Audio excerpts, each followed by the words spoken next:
Hello बच्चों, हर हर महादेव। कैसे हो? बढ़िया। चलो, अच्छी बात है। तो हम लोग का कौन कौन सा एएस हो गया है? हम लोग का जो एएस हो गया है, मतलब इंडियस, हम लोग का कौन कौन सा हो गया है? हम लोगों ने सबसे पहले पढ़ा था इंडियस 40। फिर हम लोगों ने पढ़ा इंडियस 41। फिर हम लोगों ने पढ़ा 23।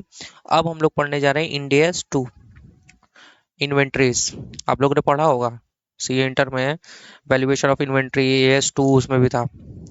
तो ये एएस आपके लिए लाइट ही रहेगा, क्योंकि इंडियस 23 जो हम लोगों ने पढ़ा है बोरोइंग कॉस्ट, वो भी आप पढ़ के आए थे। उसमें दो तीन कॉन्सेप्ट बस नए थे। तो इसमें भी आपको दो तीन कॉन्सेप्ट थोड़े नए मिलेंगे मुझे लगता है। और ज़्यादा कुछ इसमें है नहीं, लेकिन ये इंपॉर्टेंट है। ऐसा नहीं है कि ये इंडियस आता नहीं है, ये इंपॉर्टेंट है बच्चों, क्योंकि एक दो कॉन्सेप्ट इसके अच्छे हैं और उससे क्वेश्चन पूछा जा सकता है। तो फ्री में नंबर मिलेंगे आपको, क्योंकि आप ये पढ़ के आए हो और आपको बहुत ही मजा आएगा ये पढ़ने में। ठीक है, तो चलो हम लोग शुरू करते हैं अपना इंडियस 2 इन्वेंट्रीज। तो देखो, चलो आओ पहले हम लोग कुछ बातें कर लेते हैं। इंडियस 2 इन्वेंट्रीज क्या होती है? इन्वेंट्री होती क्या है सर? सर हम इसको रॉ मटेरियल भी कह सकते हैं, हम लोग इसको WIP भी कह सकते हैं, हम लोग फिनिश गुड भी कह सकते हैं। सर क्या तीनों इन्वेंट्री है? हाँ बिल्कुल। आपकी any type of good, any type of good which relates to daily running business, मतलब आपका क्या है, आप उसकी एवरी डे सेलिंग करते हो।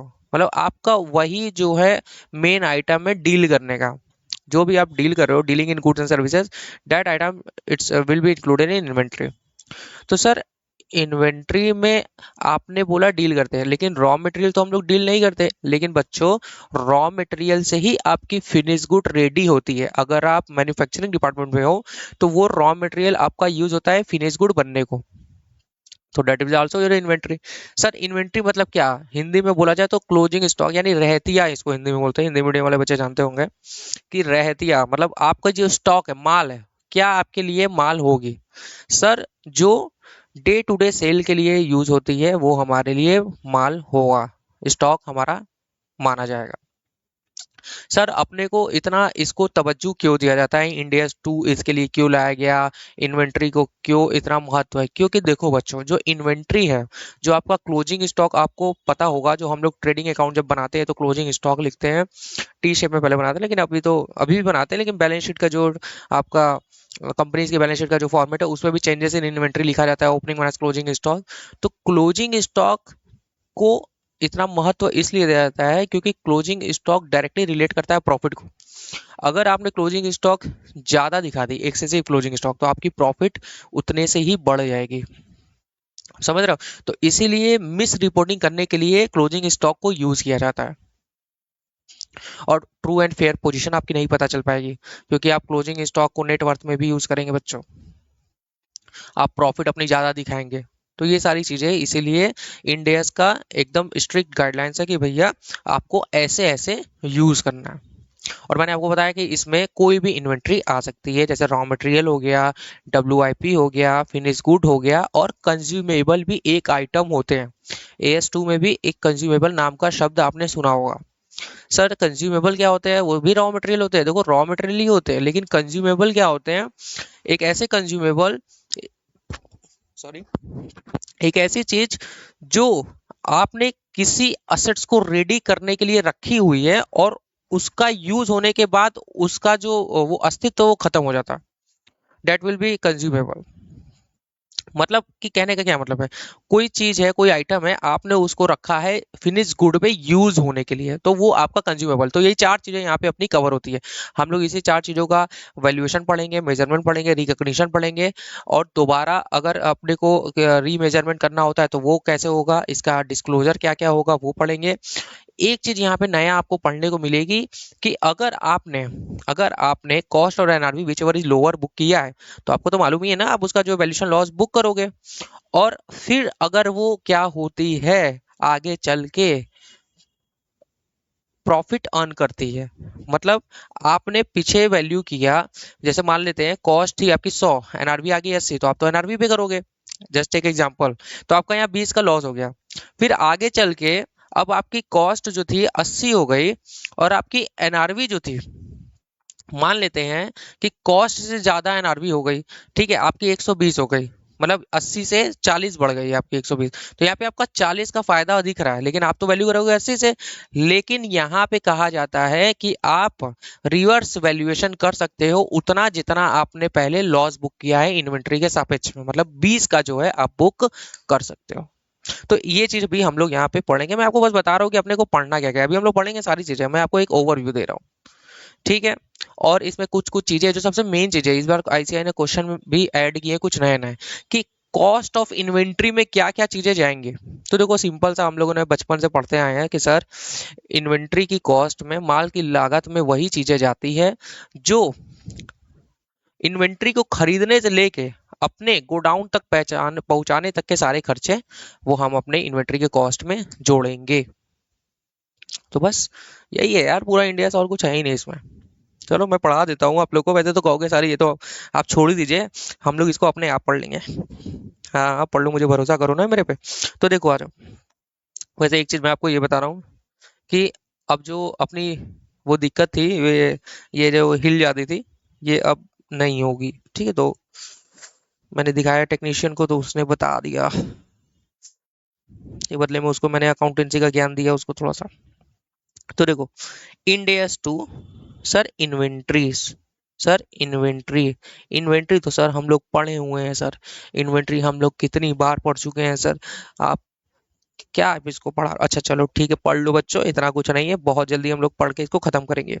तो sir Ind AS two inventory, तो सबसे पहला कॉन्सेप्ट है हम लोग इसका पढ़ेंगे ऑब्जेक्टिव, कि हम लोग इसको क्यों पढ़ रहे हैं। तो मैंने देखो पहले ही बताया था कि the main objective of this standard is to value the inventory accurately. ये क्या लिखा है बच्चों, एक्यूरेटली, हम इसको ताकि एक्यूरेटली वैल्यू कर पाए कि सर इन्वेंट्री की एक्चुअल कॉस्ट कितनी है, क्योंकि ये सर डायरेक्टली रिलेट करती है, because inventory is directly related to profit. Sir ये किससे डायरेक्टली रिलेट करती है, सर प्रॉफिट से रिलेट करती है। इसीलिए इन्वेंट्री को वैल्यू करना सही प्राइस पे बहुत ही ज्यादा जरूरी है, ठीक है। दूसरा कॉन्सेप्ट क्या है सर इसका, इफ वी अंडर और ओवर वैल्यू द इन्वेंट्री, अगर हम इन्वेंट्री को कम वैल्यू कर दिए या उसको ज्यादा वैल्यू कर दिए, then the financial position of the company will not give true and fair position. तो ट्रू एंड फेयर पोजीशन मिलेगी नहीं। आपको याद होगा आप जब ट्रेडिंग पीएल बनाते थे टी शेप में, तो यहाँ पे आप बाई सेल लिखते थे, बाई क्लोजिंग स्टॉक लिखते थे, और यहाँ टू ओपनिंग स्टॉक लिखते थे, टू परचेज लिखते थे, और टू डायरेक्ट एक्सपेंस लिखते थे, और यहाँ टू जीपी लिखते थे। तो आप जितना इधर, आप क्या जीपी कैसे आती थी, आप इसको टोटल कर लेते थे, ये जो वैल्यू आती थी आप इतनी वैल्यू को इससे क्या कर लेते थे, घटा देते थे। तो क्लोजिंग स्टॉक जितना ज्यादा जाएगा ये उतना ज्यादा जाएगा, क्लोजिंग स्टॉक जितना आप बढ़ा दोगे ये टोटल उतना ज्यादा, और फिर प्रॉफिट भी उतना ही ज्यादा आएगी। इसीलिए आपकी ट्रू एंड फेयर पोजीशन नहीं आ पाएगी। और यही क्लोजिंग स्टॉक आपको भी मालूम है ये कहाँ जाती है, ये आपकी बैलेंस शीट में जाएगी। बैलेंस शीट में आपको मालूम है असेट साइड में जाएगी, असेट साइड में इन्वेंट्री लिखी जाती है, और इसी इन्वेंट्री को भी हम लोग यूज कर सकते हैं नेटवर्थ में अपने, मतलब एक्सेसिव दिखा के अपने नेटवर्थ भी बढ़ा रहे हो। मतलब लॉस मेकिंग एंटिटी को आप प्रॉफिट मेकिंग बना सकते हो, किसके जरिए, इन्वेंट्री के जरिए, ठीक है। ये नोट करने की जरूरत नहीं है, मैं बस आपको बता रहा था बच्चों, ठीक है। तो इसीलिए इन्वेंट्री का वैल्यूएशन करना बहुत ही ज़्यादा ज़रूरी है और बहुत इम्पोर्टेंट है, ठीक है। अब आज हम इन्वेंट्री होता क्या है, इन्वेंट्री का मतलब क्या क्या होता है सर, मीनिंग ऑफ इन्वेंट्री।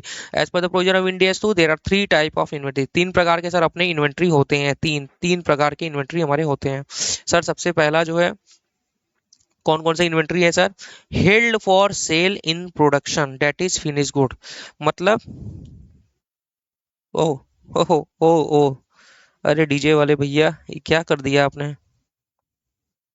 यहाँ पे होगा इन प्रोडक्शन, आपको सही मिला होगा।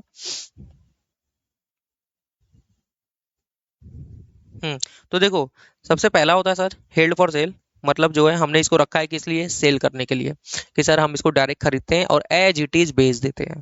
जैसे एज एग्जांपल किसी ने साड़ी का बिजनेस किया हुआ है, वो साड़ी लेता है डायरेक्ट फिनिश गुड और उसको बेच देता है। स्टॉक का कोई बिजनेस कर लेते हो आप, जैसे मान लो कि आप मोबाइल खरीदते हो, मोबाइल के आपने एक स्टोर डाला हुआ है, तो आपने मोबाइल खरीदते हो, मोबाइल बेच दो, तो कुछ आप एक्स्ट्रा काम उसमें नहीं करता, तो फिनिश गुड उसमें कवर हो जाएगा, ठीक है। फिर दूसरा आता है सर कौन सा, held for use in the production process, मतलब सर आपने इसको रखा हुआ है प्रोडक्शन प्रोसेस में यूज होने के लिए, यानी कि सर आपका ये डब्ल्यू आई पी है। डब्ल्यू आई पी मतलब क्या हुआ सर, सर WIP मतलब क्या हुआ? मतलब एक ऐसी आइटम जो रॉ मटेरियल से आगे चल के हमारी फिनिश गुड के रास्ते में ही है अभी। ये रास्ते में ही है सर, ये पहले रॉ मटेरियल थी, अब हमारी फिनिश गुड होने के रास्ते में है, अभी बीच की प्रक्रिया बाकी है। तो सर वो हमारी WIP, सर हमें पता है WIP कहाँ है, बिल्कुल मालूम है बच्चों, आपको पता है। तीसरा सर क्या है? Held for consumption, held for consumption in production. मतलब क्या होगा कि ये प्रोडक्शन प्रोसेस में क्या हो जाएगा? कंज्यूम हो जाएगा। सर ये और ये हमको सेम लग रहा है, सेम है नहीं बच्चों? Raw material, raw material supply, यहाँ मैंने क्या बोला sir? Raw material.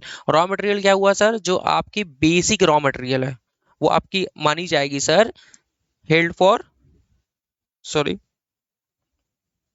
Held for consumption मानी जाएगी। मतलब ये अभी फिनिश गुड बनी ही नहीं है। तो सर रॉ मटेरियल, WIP और सर फिनिश गुड, ये तीन प्रकार के मटेरियल आपके यूज होंगे। सर एक और हमारा है कंज्यूमेबल्स। सर ये जो आपने लिखा हुआ है सप्लाईज, इसमें यहाँ पे आप लिख लो इंक्लूड्स कंज्यूमेबल्स, जो सर यूज हो जाएगी, कंज्यूम हो जाएगी। सप्लाई मतलब वो एक ऐसी आइटम जो पूरी तरीके से आपकी यूज हो जाएगी। रॉ मटेरियल ऐसे बहुत सारे होते हैं जो आपकी फिनिश गुड में यूज हो जाएगी। तो चार प्रकार के हम लोग को रॉ मटेरियल को कवर करना है। तो सर आपका कौन कौन सा? सबसे पहला मैंने बताया सर, ऐसे चलो तो सबसे पहले अगर मैं देखूं तो सर सबसे पहले आ जाता है सर रॉ मटेरियल, फिर सर दूसरे बाद आता है आपका सप्लाईज, रॉ मटेरियल सप्लाईज, फिर तीसरा आपका WIP, फिर आपका चौथा आ गया फिनिश गुड। ऐसे भी कर सकते हो आप।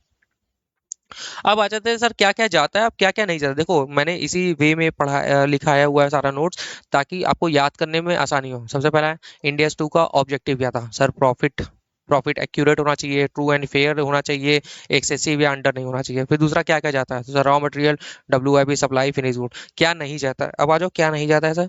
सर हमारा फाइनेंशियल इंस्ट्रूमेंट नहीं जाता है। सर फाइनेंशियल इंस्ट्रूमेंट इसमें आएगा कैसे? अरे बच्चों, जो आपके बैंक्स हो गए, उनके लिए जो बॉन्ड्स होता है वो तो उनके लिए स्टॉक है, वो उसी में डील करते हैं। लेकिन वो उनके लिए स्टॉक के साथ साथ वो उनका असेट्स भी है, धरोहर ही है, उनकी डे टू डे एक्टिविटी नहीं है वो। डे टू डे एक्टिविटी उनका इंटरेस्ट कमाना है, वो फाइनेंशियल नेचर का है। लेकिन कुछ ऐसे मनी बिजनेस हैं जहाँ पे आपका ट्रेडिंग होती है डायरेक्ट, जैसे शेयर्स हो गए, डिवेंचर हो गए, बॉन्ड्स हो गए। तो उन इंडस्ट्री के लिए ये फाइनेंशियल इंस्ट्रूमेंट यहाँ पे कवर नहीं होगा। क्योंकि सर इसके लिए एक सेपरेट इंडेक्स दिया गया है 109। तो सर हम लोग इसको वहां पे अच्छे से पढ़ेंगे कि उसका कैसे हम लोग रिकॉर्ड करेंगे। आप समझ रहे हो? अब आप ऐसा मत सोचो कि किसी बिजनेसमैन ने किसी शेयर में पैसा लगा दिया तो वो सर उसकी इन्वेंट्री नहीं हो जाएगी, वो उसका क्या होगा? इन्वेस्टमेंट होगा। लेकिन अगर वो उसका धंधा ही वही है, वो ट्रेडिंग ही वही करता है, तो सर वो उसको फाइनेंशियल इंस्ट्रूमेंट 109 के तहत उसको रिकॉग्नाइज करेगा। समझ रहे हो मेरी बात? चलो, दूसरा सर आता है आपका biological assets. O my God, biological assets and agriculture produce till the point of harvest. याद करो बच्चों, याद करो, मैंने आपको इंडिया 41 पढ़ाया था। इंडिया 41 आपको पढ़ाया था कि बच्चों, जब एग्रीकल्चर प्रोड्यूस मतलब खेत से अगर आपने आलू तोड़ लिया, तो तोड़ने तक का जो कार्यक्रम है उसका, वो इंडिया 41 में हो जाएगा। तोड़ने के बाद इंडिया 2 में आ जाएगा, क्योंकि आलू फिर जो है बच्चों इन्वेंट्री हो जाती है। तो देखो ये क्या लिखा है कि हम लोग क्या पढ़ रहे हैं? हम लोग पढ़ रहे हैं कि आउट ऑफ स्कोप क्या क्या है। तो बायोलॉजिकल एसेट्स जो कि आपकी गाय भैंस ये सारे मैंने, और लिविंग प्लांट्स भी मैंने बताया था। Biological asset and agriculture produce till the point of harvest, क्योंकि हार्वेस्ट के बाद तो ये तो कवर ही हो जाएगा ना, यहाँ पे कटने के बाद तो कवर हो जाएगा, वो तो स्टॉक हो गई आपके लिए। लेकिन कटने के पहले तक तो वो पूरा जो है कहाँ कवर होती है सर? ये आपकी कवर होती है सर इंडियस 41 में। लिखते जाओ बगल में। देखो क्या लिखा है फिर आगे। The above inventory are out of the scope of this standard, but there are some inventory for which only measurement is not covered. देखो यहाँ क्या लिखा है कि कुछ इन्वेंट्री ऐसी है जिसका मेजरमेंट यहाँ पे कवर नहीं है, केवल मेजरमेंट, बाकी बाकी चीजें कवर है। आप समझ रहे मेरी बात? केवल यहाँ पे मेजरमेंट कवर नहीं है, only measurement is not covered here. यहाँ पे विशेष ध्यान देना बच्चों, यहाँ पे मैं आई मार्क बना दे रहा हूँ कि यहाँ पे आपको विशेष ध्यान देना है। ठीक है, अभी ये तो हट जाएगा यार, इससे बना देता हूँ। ठीक है, यहाँ पे इसको not only measurement is not cover. फिर क्या लिखा है, because there are some other other Ind ASs as an guidance note to cover this inventory. तो उसके लिए अलग है, जैसे क्या है देखो, एग्रीकल्चर प्रोड्यूस आफ्टर हार्वेस्ट, यानी कि इसके लिए क्या कवर है सर आपका 41 कवर है। मिनरल्स एंड मिनरल्स प्रोडक्ट, ये आपका सर आपका 106 में ही आ जाएगा सर। ठीक है, मिनरल्स ओर्स, कमोडिटी ब्रोकर, ये आपका सर आपका आ जाएगा 109 में। Sir revenue from contract with customer, ये आपका कवर हो जाएगा 115 में। तो इसके लिए अलग से सेपरेट इंडियस दिया गया है, इसीलिए हम उसको वहां पे कवर करेंगे। ठीक है, तो क्या क्या चीजें जाती हैं, क्या क्या नहीं जाती है, ये हम लोगों ने पढ़ लिया। अब आते हैं कि मेजरमेंट आप करोगे कैसे, इन्वेंट्री को आप कैसे मेजर करोगे। तो देखो वैल्यूएशन रूल इसका सीधा था, हम लोग बचपन से पढ़ते आए हैं कि सर कॉस्ट और NRV whichever is lower, cost और NRV whichever is lower, इसी के बेसिस पे हम लोग वैल्यू करेंगे। सर हम अपनी कॉस्ट लेंगे और एनआरवी लेंगे। सर एनआरवी क्या होती है, हम लोगों ने तो मार्केट वैल्यू सुना था। एनआरवी क्या होती है सर, हम लोगों ने एनआरवी भी सुना है, हम लोगों ने सीए इंटर में एनआरवी भी पढ़ा था कि सर हम जो सेलिंग एक्सपेंस ना माइनस कर देते हैं मार्केट प्राइस में तो हमारी एनआरवी हो जाती है। बिल्कुल यही होती है, लेकिन आपके लिए मैं कुछ और एक डिफ्रेंसिएशन भी किया हूँ, आप ये देख लो कि एनआरवी और फेयर वैल्यू क्या होता है। तो देखो जो फेयर वैल्यू होता है वो आपकी क्या है, एक्सपेक्टेड मार्केट प्राइस है कि इतना मिल जाएगा, और एनआरवी इतना मिला, net realised price, realisable price मतलब आपको इतना मिला।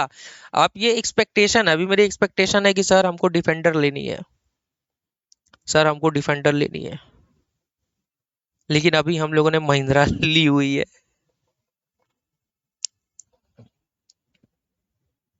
लेकिन मैं लूंगा, जरूर लूंगा, आप घबराओ नहीं।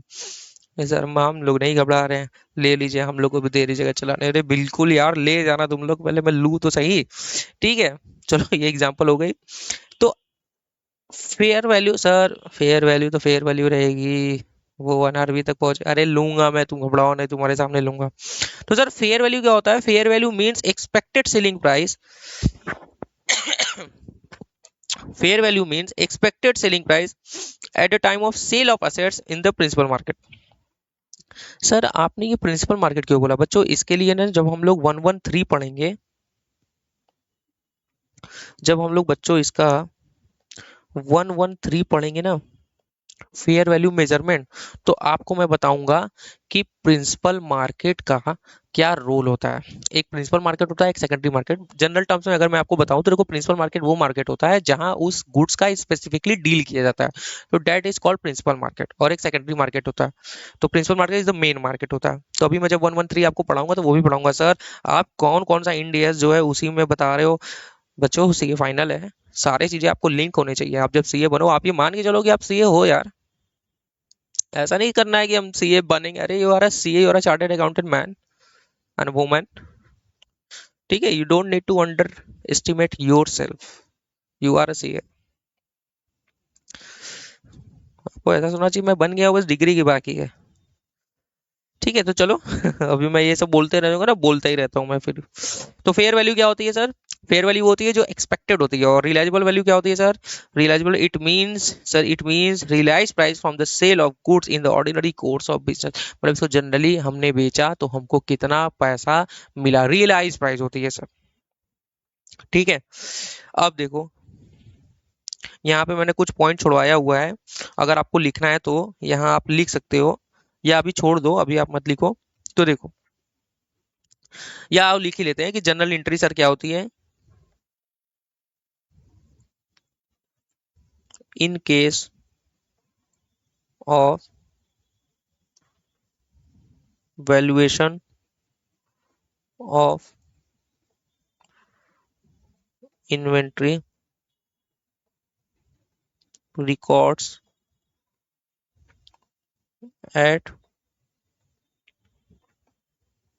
Cost that is lower of cost and NRV.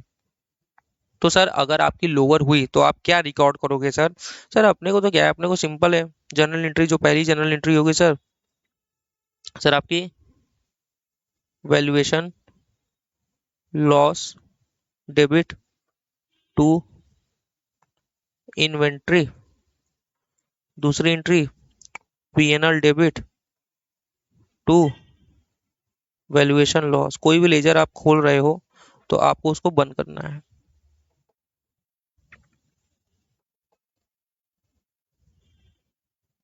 Sir आपने इस लेजर को तो बंद नहीं किया, ऐसी बात सोच रहे हो क्या तुम लोग? सर ये कोई लेजर नहीं है, पहली बात तो ये आपका असेट्स है, ठीक है। तो ये असेट्स आपका कहाँ जाता है? सर ये असेट्स हमारा जाता है बैलेंस शीट के असेट साइड में। असेट साइड में जाता है सर, लायबिलिटी साइड में नहीं जाता। तो अगर ये असेट साइड में जाता है तो असेट्स के सारे बैलेंस डेबिट होते हैं और लायबिलिटीज के सारे बैलेंस क्रेडिट होते हैं। तो अभी हमें इन्वेंट्री की बैलेंस को कम करना है क्योंकि लॉस हुआ है। एज एग्जाम्पल मैंने बोला कि एट कॉस्ट पे हुआ है जो कि लोअर है कॉस्ट और एनआरवी का। तो अगर कॉस्ट भी हुआ तो हमारी लॉस हुई है, मैं ये मान के चल रहा हूँ कि लॉस हुई है, तो लॉस के केस में आपको इन्वेंट्री की वैल्यू को डाउन करनी है। अगर डाउन करनी है तो आपको उसको टू करना पड़ेगा, क्रेडिट करना पड़ेगा, और वैल्यूएशन लॉस को डेबिट करना पड़ेगा। अब ये वैल्यूएशन लॉस आपका खुला हुआ है तो अब इस वैल्यूएशन लॉस को आपका इसका लेजर क्लोज करना है, यहाँ डेबिट है, क्रेडिट कर दिया और पीएनएल में ट्रांसफर कर दिया वैल्यूएशन लॉस। सर ये सब हमको पता है, मुझे मालूम है तुम लोग को ये पता है, मैं बस अपने अपने समझने के लिए मैं बता रहा था, ठीक है। सर आप क्या क्या बोलते रहते हो, बोलना पड़ता है बच्चों। अब देखो क्या रीजन हो सकता है सर हमारी मतलब हमारी जो इन्वेंट्री है वो, मैंने क्या यहाँ पे लिखा है यार एक सेकंड।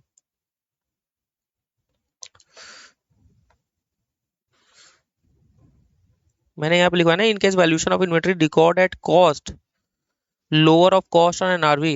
यहाँ पे कॉस्ट मैंने लिख दिया ना, शायद आप लोग को थोड़ा कंफ्यूज हो रहा हो कि कुछ लोग बच्चे बोल भी रहे होंगे sir at NRV lower of cost NRV.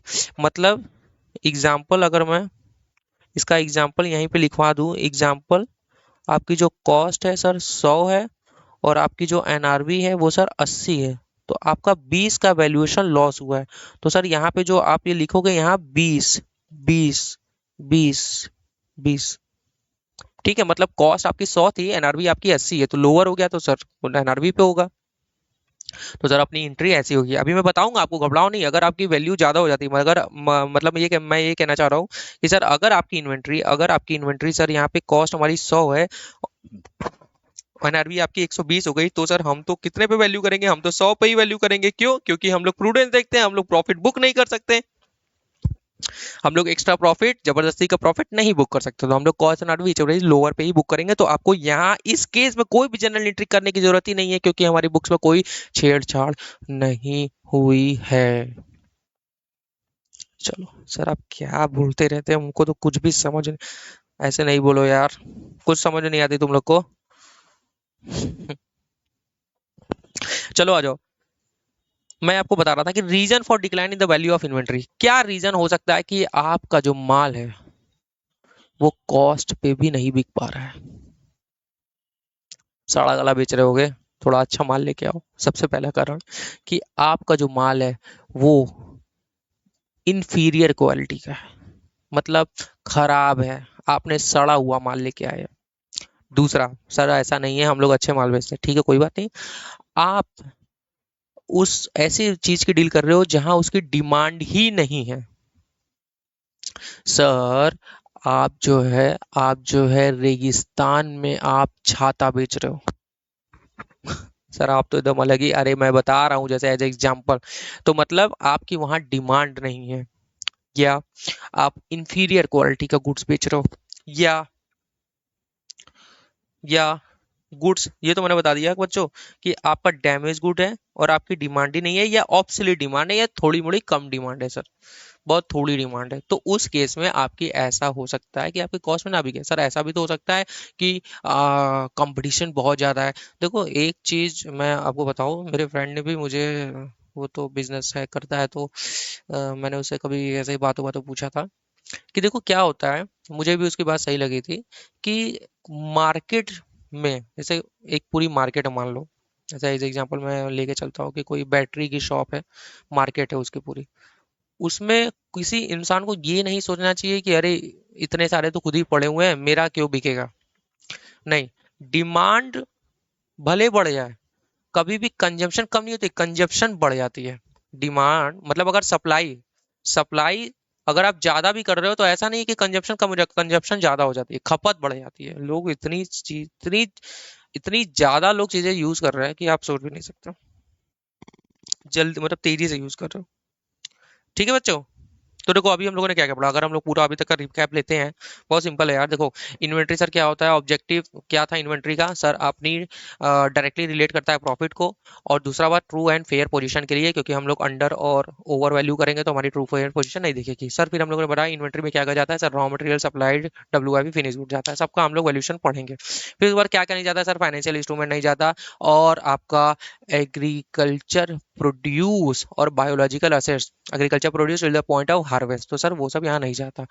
Till the point of harvest है सर। और मैंने कुछ आपको इंडियस बताया था जो केवल उसका मेजरमेंट यहाँ पे कवर नहीं है, बाकी सब यहाँ पे कवर है, क्योंकि मेजरमेंट के लिए कॉस्ट और फेयर वैल्यू आपको मालूम है ना, फेयर वैल्यू पे इंडियस 41 का रिकॉर्ड करते हैं एग्रीकल्चर आपका एक्टिविटी, मैंने आपको बताया था जो आपका था कि प्लांट्स को और एनिमल को कैसे कैसे आपको वैल्यू करना है, फेयर वैल्यू पे आपको करना है, fair value is cost to sell पे।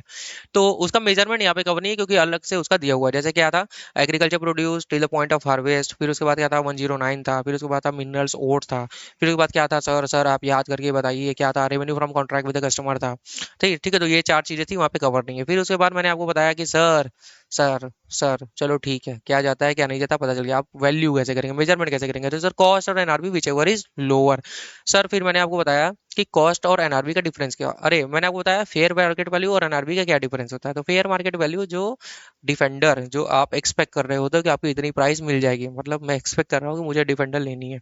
सर एनआरबी क्या होती है, एक्चुअल महिंद्रा जो मैंने खरीदी हुई है। एनआरबी मतलब कि जो आप रियलाइजेबल वैल्यू जो आपको रियलाइज हुआ एक्चुअल मार्केट से, मतलब आपके नेट कंसिडरेशन जो आपको मिला है, तो वो एनआरबी हो जाएगी। मैंने आपको बताया था रीजन क्या होता है, कि कभी कभी कॉस्ट से कम पे वैल्यू होता है, एनआरबी पे वैल्यू हो जाता है, कॉस्ट आपकी 100 है, एनआरबी आपकी 80 है, तो आपका 80 पे वैल्यू होगा। तो इसका रीजन ये होता है कि भाई आपकी या तो सड़ी गली माल है, मतलब आपका जो डैमेज गुड है, या दूसरा आपका लेस डिमांड है या ऑब्सोलीट डिमांड है, तो यही सारी चीजें मैंने आपको बताया था। फिर अब आते हैं बच्चों, अब सबसे मेन चीज पे आते हैं जो आपका बहुत इंपॉर्टेंट टर्म्स है ये। ठीक है, ये बहुत इंपॉर्टेंट है बच्चों, ये आप मार्क करके रख लो कि कॉस्ट में क्या क्या जाता है sir. Measurement of cost, sir अब कॉस्ट होता क्या है, कॉस्ट और एनआरवी दोनों अब हम लोग पढ़ेंगे। देखो कॉस्ट में क्या क्या जाएगा सर, कॉस्ट ऑफ परचेज जाएगा, मतलब डायरेक्टली जो आप इन्वेंटरी आपने परचेज किया तो आपने क्या पैसा उसको पे किया वो जाएगा। दूसरा सर कॉस्ट ऑफ कन्वर्जन जाएगा। सर कॉस्ट ऑफ कन्वर्जन क्या होता है, cost of conversion sir raw material से आप उसको फिनिश गुड में कन्वर्ट करके जो भी एक्टिविटी आप कर रहे हो, जो भी एक्टिविटी आप कर रहे हो वो सर आपका माना जाएगा क्या, कॉस्ट ऑफ कन्वर्जन माना जाएगा। रॉ मटेरियल से फिनिश गुड बनने की जितनी भी एक्टिविटी होती है वो आपका कॉस्ट ऑफ कन्वर्जन माना जाएगा। और सर दूसरा क्या है सर, दूसरा है सर तीसरा मतलब other cost incur in bringing the inventory to their present location and condition, मतलब माल को लाने तक का पूरा खर्चा आपका अदर कॉस्ट में आएगा सर। तो आ जाओ, सबसे पहले अब हम लोग जानते हैं कॉस्ट ऑफ परचेज में जाता क्या है। तो देखो बहुत सिंपल है कॉस्ट ऑफ परचेज में, कि सर सबसे पहला कॉस्ट ऑफ परचेज में जाएगा सर परचेज प्राइस। वाह सर वाह वाह, क्या बात बोला आपने, परचेज प्राइस। तो सर इस पे टैक्स और ड्यूटी, सर इंपोर्ट अगर आपने फॉरेन से माल परचेज किया हुआ तो आपको इंपोर्ट ड्यूटी देना पड़ेगा, आपको मालूम है बेसिक कस्टम ड्यूटी। आप लोगों ने इनडायरेक्ट टैक्स शुरू किया है कि नहीं, चलो शुरू करना है तो उसमें पढ़ना। फिर टैक्स, सर आप जो है जीएसटी के ज़माने में हैं, तो आप कोई भी माल परचेज करते हो तो आप उसका टैक्स दे के परचेज करते हो, तो उसकी आपको आईटीसी मिल जाती है, तो वो उसकी कॉस्ट में इंक्लूड नहीं होगा। जैसे एज एग्जांपल मैं अगर लिखूँ, ये आप लिखना नहीं है, आपको मालूम है मुझे मालूम है, एग्जांपल कि आपने 1 लाख का माल खरीदा, इस पे आपने 18% टैक्स दिया, 18,000, तो आपका ने टोटल पैसा दिया 1,18,000, लेकिन ये 18,000 रुपया आपके जीएसटी पोर्टल पे आ जाता है, 18,000 रुपया क्रेडिट आपको मिल जाती है, CGST SGST। तो आप जो बुक्स में रिकॉर्ड करोगे वो केवल कितने में रिकॉर्ड करोगे, 1 लाख पे, जिसकी क्रेडिट आपको मिल जाएगी उसको आप अपनी प्राइस में नहीं लोगे, क्योंकि सर वो तो आपको क्रेडिट मिल ही गई ना, तो उसको आप रिकॉर्ड करके क्या करोगे। सॉरी बच्चों। तो देखो आ जाओ, तो सर जिसकी क्रेडिट अवेलेबल नहीं है केवल वही हम लेंगे। ट्रांसपोर्टेशन चेंजेस लिखा हुआ है, transportation charges, transportation charges sir जाएगा। ट्रांजिट ट्रांसपोर्टेशन चार्जेस मतलब कहाँ की ट्रांसपोर्टेशन चार्जेस, सर इसमें अगर आपको लिखना है तो आप लिख लो बच्चों, इसमें सर अगर आपको लिखना है transportation charges to bring inventory from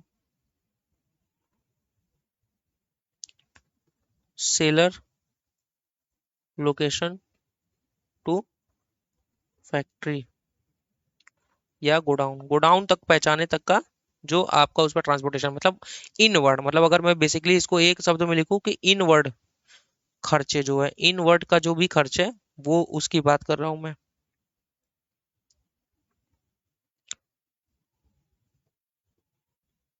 क्या हो गया मुझे, इनवर्ड। फिर सर ट्रांजिट इंश्योरेंस, कभी कभी क्या होता है हम लोग इंश्योरेंस भी करा के रखते हैं कि अगर बीच में कुछ हो गया सर, चोरी हो गई या आग लग गया गाड़ी को मंगाने, मतलब माल को मंगाने में, तो हम लोग इंश्योरेंस करते हैं, तो वो भी हमारे माल को मंगाने से रिलेटेड खर्चे हैं। और any other cost to bring the inventory to present location and condition, मतलब इस प्रेजेंट लोकेशन और कंडीशन में लाने के लिए, मतलब अपने गोडाउन तक लाने के लिए आपको जो भी खर्च करने पड़ते हैं वो सारे कॉस्ट इसमें जाएंगे।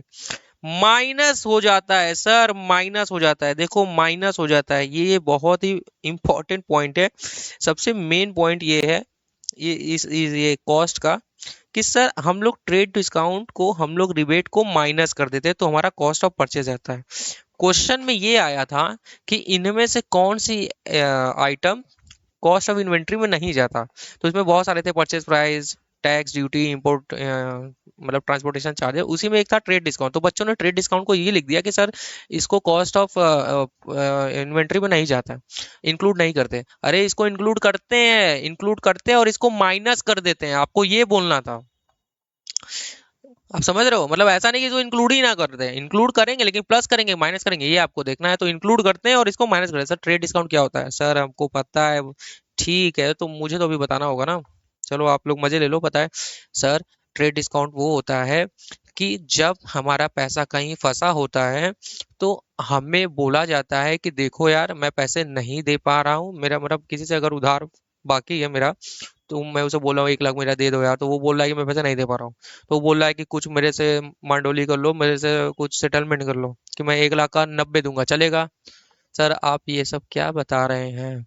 सर आप ये कैश डिस्काउंट के बारे में बता रहे हैं, मैं वो वही देख रहा था कि आप लोग सोच रहे हो कि नहीं सोच रहे हो, कि सर आप कैश डिस्काउंट के बारे में बता रहे हो और ट्रेड डिस्काउंट बात कर रहे हो। अच्छा बता, तुम लोग को पता है? चलो ठीक है। तो सर पता है ना, ठीक है। तो ट्रेड डिस्काउंट वो होता है, मैं जो बता रहा था वो कैश डिस्काउंट था।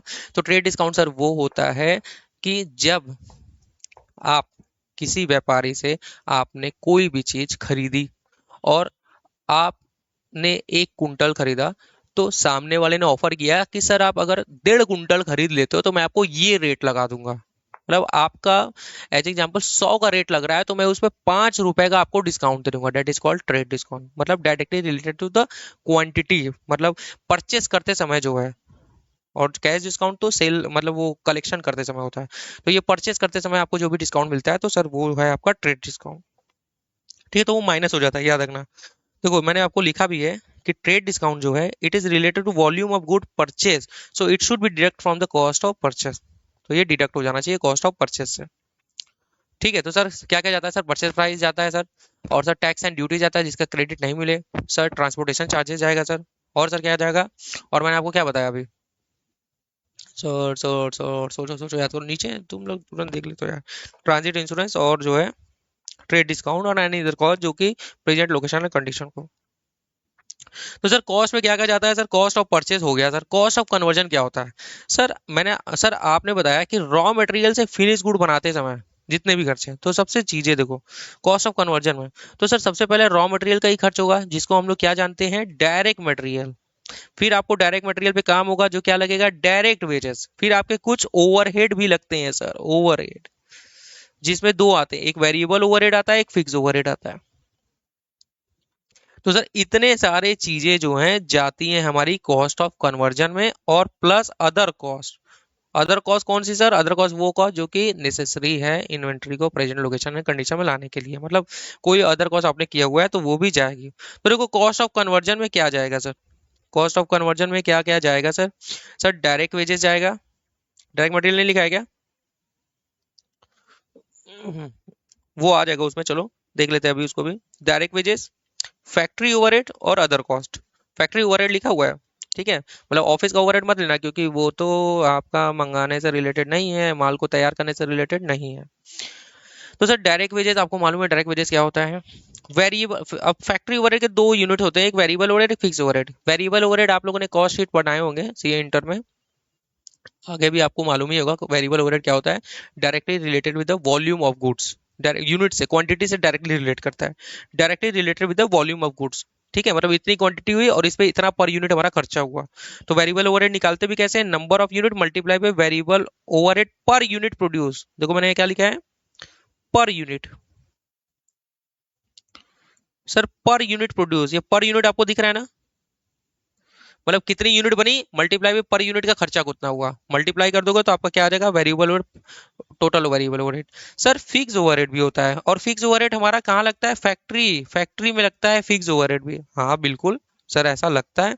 फैक्ट्री का रेंट अगर दे रहे हो तो वो तो फिक्स ओवरहेड है ना, फैक्ट्री की बिजली के बिल दे रहे हो तो वो तो फिक्स ओवरहेड ना। लेकिन अगर आपकी ऐसी कोई मैन्युफैक्चरिंग है जहां आपका बिजली का काम होता है, इलेक्ट्रिसिटी का काम होता है, जैसे कि वो है ना, जैसे टेक्सटाइल बिजनेस में मैन्युफैक्चरिंग लोग करते हैं, बड़ी बड़ी मशीन लगा के डिजाइनिंग कराते हैं, एम्ब्रॉयडरी कराते हैं, तो वहाँ तो इलेक्ट्रिसिटी उनके वॉल्यूम ऑफ गुड से रिलेट करेगा। तो वहाँ वेरिएबल भी रहेगा, फिक्स भी रहता है, तो ऐसा होता है, मतलब इतना तो उसका, जैसे कुछ कुछ चीजों में क्या होता है कि इतना तो उसका बिल आना ही आना है। तो अभी क्या मैं बात कर रहा हूँ, फिक्स ओवरहेड, और वो भी फैक्ट्री का, फैक्ट्री का ही इसमें जाएगा कॉस्ट में। तो fix overhead, sir fix overhead, indirect cost of production that remain relatively constant regardless volume of production. मतलब अभी मैं उसकी बात कर रहा हूँ कि प्रोडक्शन को, क्वांटिटी को छोड़ते हुए वो कांस्टेंट ही रहेगा। हम ये मान के चल रहे हैं कि वो कांस्टेंट ही रहेगा। एग्जांपल, एग्जांपल अगर मैं इसका लिखा हूँ तो फैक्ट्री का रेंट, ठीक है, फैक्ट्री की इलेक्ट्रिसिटी, ठीक है, एक्सेट्रा। तो अब ये जो फिक्स ओवरहेड हुई है, इस पे आपका ये बड़ा ही इंपॉर्टेंट एक कॉन्सेप्ट है बच्चों, इसको इंपॉर्टेंट कर लेना, ठीक है, बहुत इंपॉर्टेंट है कि फिक्स ओवरहेड जो है उसको आपको ये देखना होता है कि इसकी रिकवरी हुई या नहीं हुई। सर आप क्या बोल रहे हो, हमको समझ नहीं आ रहा, फिक्स ओवरहेड कैसे अरे बच्चों देखो, वेरिएबल ओवरहेड तो डायरेक्टली आपका यूनिट से ही होता है। मतलब आपने 1 लाख यूनिट किया, पर यूनिट पे आपका 100 यूनिट खर्च हुआ, तो 1 करोड़ रुपए आपका हो गया खर्च। तो आप तो वो जो वेरिएबल पर यूनिट है वो तो आप कॉस्ट में जोड़ते जाते हो। आप कोई किसी गुड्स को तैयार कर रहे हो, जैसे एज एग्जांपल मैं आपको बता रहा हूँ कि आपने कोई गुड्स तैयार किया, आपने उस पर डायरेक्ट मटेरियल 10 रुपए का लगा, 10 रुपए पर यूनिट, डायरेक्ट वेजेस आपका 15 रुपए पर यूनिट लग गया।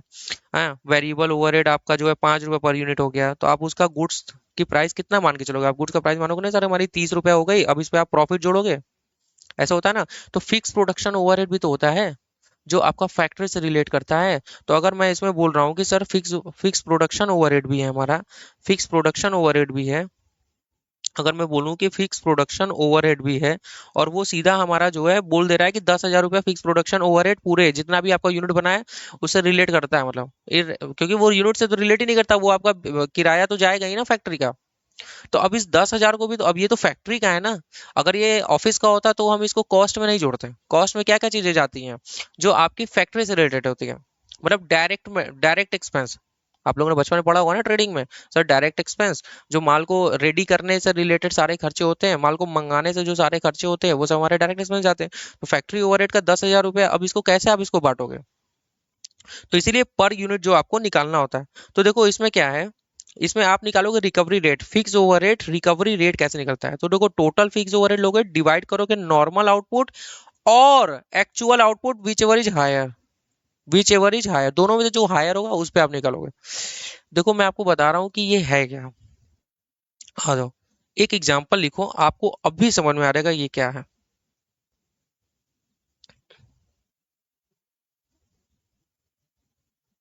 देखो, fix overhead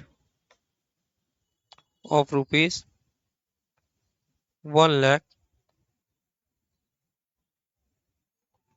occurred in a factory, ठीक है, sorry, actual output produce were 10,000 units, whereas normal output is also 10,000 units. मतलब जो है 10,000 यूनिट नॉर्मली बनती है और 10,000 यूनिट बनी भी, तो सर यहाँ पे तो हायर का कॉन्सेप्ट आया ही नहीं। तो अगर आपका fix over rate recovery rate अगर मैं पूछूं, या fix over rate per unit अगर मैं निकालूं कि आपकी fix over rate per unit आपकी कैसे है, तो आपको क्या लेना है, आपको लिखना है total fix over rate divide by normal production और actual production, whichever is higher. तो सर यहाँ तो अपने का लॉजिक सेम है सर। यहाँ पे तो टोटल फिक्स ओवरहेड यहाँ पे दिया हुआ है सर, कितना है सर, यहाँ पे दिया हुआ है सर 1 लाख। सर यहाँ पे नॉर्मल प्रोडक्शन भी 10,000 है और एक्चुअल प्रोडक्शन भी 10,000 है, तो हायर का तो बात ही नहीं है सर। तो यहाँ पे पर यूनिट आ गया 10 रुपए पर यूनिट। मतलब आपका फिक्स ओवरहेड जो आ गया वो 10 रुपए पर यूनिट आ गया। तो अब आप जो मटेरियल की कॉस्ट में, मतलब आपके फिनिश गुड का प्राइस आप निकालोगे, वो कैसे निकालोगे, इसमें 10 रुपए ये भी जोड़ दोगे, जैसे आप डायरेक्ट मटेरियल पर यूनिट जोड़ रहे हो, डायरेक्ट वेजेस पर यूनिट जोड़ रहे हो, वेरिएबल ओवरहेड पर यूनिट जोड़ रहे हो, तो इसको भी तो पर यूनिट जोड़ोगे ना आप, तो ये आपका 10 रुपए उसमें जाएगा। लेकिन लेकिन अब अगर मैं मान के चलता हूं यहां, assume in previous example actual output produce for 9,000 units,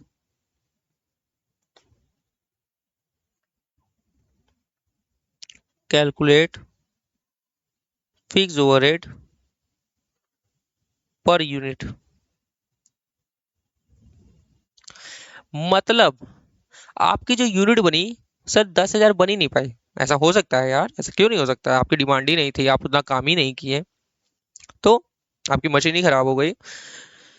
तो मैंने आपको क्या बताया है, मैंने आपको क्या बताया है? मैंने आपको बताया है सर, मैंने आपको बताया है सर, ये जो फॉर्मूला है सर, ये जो फॉर्मूला है ये आपने बताया सर, ये आप कॉपी कर लीजिए सर, ये आप यहाँ पे पेस्ट कर दो सर।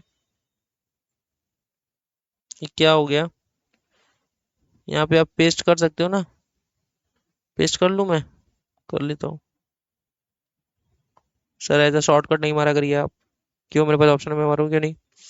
तो देखो सर, खर्चा तो 1 लाख ही है, नॉर्मल आउटपुट कितनी है सर, 10,000, एक्चुअल आउटपुट कितनी है सर, कितनी है, कहाँ गया ये, अरे कहाँ गया सर ये, और 9,000, विच एवर इज हायर कौन सा होगा सर, सर कौन सा होगा, यानी 1 लाख भागे 10,000, तो सर यहाँ पे 10 रुपए ही पर यूनिट आ गया सर।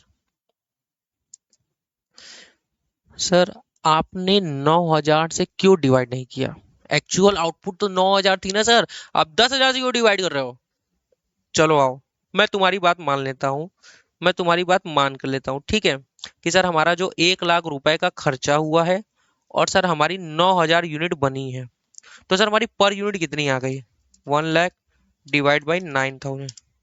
सर आपकी पर यूनिट आई वो 11.1111 पर यूनिट आ गया। इसका मतलब क्या हुआ, इसका मतलब ये हुआ, आपने 1 लाख रुपए खर्चा किया है और आपने उसको 9,000 से भाग किया, मतलब आप जो है 9,000 यूनिट से आपने भाग किया। आपकी एक्चुअल यूनिट कितनी बनी है, 9,000 यूनिट बनी है। अब आप क्या कर रहे हो, अब आप जो है इसमें 11 रुपए आप अपने लेके जाओगे, आप अपने कॉस्ट पर यूनिट में जोड़ोगे। आप कॉस्ट पर यूनिट में कितना जोड़ोगे, 11 रुपए जोड़ोगे। तो देखो 9,000 मल्टीप्लाई बाई 11 करिए, 11.1111, सर 9,000 मल्टीप्लाई बाई 11.1111 कितना आया सर, आपका अप्रोक्स 1 लाख रुपया तो आएगा ही, क्योंकि वही वो कॉन्सेप्ट है ऊपर का। जबकि जबकि आपकी उतनी रिकवरी हुई ही नहीं है, हुई ही नहीं है। सर आप क्या बात कर रहे हो, रिकवरी तो हो चुकी है ना। अरे बच्चों, आप एक एग्जांपल समझो, आपने 1 लाख रुपए खर्च किया है, आपने 1 लाख रुपए खर्च किया था ताकि आपकी ताकि आपकी पूरी 10,000 यूनिट बन जाए। लेकिन आपकी बनी कितनी, आपकी बनी है केवल 9,000 यूनिट। आपको 1,000 यूनिट आपका यहाँ पे जो है सर, आपका जो 1,000 यूनिट यहाँ का जो डिफरेंस है, ये आपका लॉस हो गया ना, अपॉर्चुनिटी कॉस्ट थी। आप 1,000 यूनिट नहीं बना पाए, आपकी उतनी कैपेसिटी थी, आपने वो नहीं कर पाया, तो आपका ये लॉस हो गया। सर आप क्या बात कर रहे हो, अरे मैं सही बात कर रहा हूँ मेरे बच्चों। आपका ये लॉस हुआ ना, आपने आपने कैपेसिटी लगाई है 10,000 यूनिट बनने की। 10,000 यूनिट आपकी बन सकती थी, लेकिन आपकी बनी कितनी, आपकी बनी है बस 9,000 यूनिट। तो 1,000 यूनिट न बनने का लॉस हुआ ना। तो कहने का मतलब ये है कि अगर जो हमने यहाँ निकाला 10, अगर मैं आपकी जो पर यूनिट तो 10 रुपए जाएगी, चलो ठीक है। तो 9,000 मैं क्या कर रहा हूँ, 9,000 मल्टीप्लाई बाई 10 करता हूं, तो आपका टोटल खर्च कहाँ जाएगा, 90,000 रुपया आपका ये जाएगा कॉस्ट में। और आपका 1,000 मल्टीप्लाई बाई 10 कहाँ जाएगा सर, ये आपका जाएगा पीएनएल में, एज अ लॉस।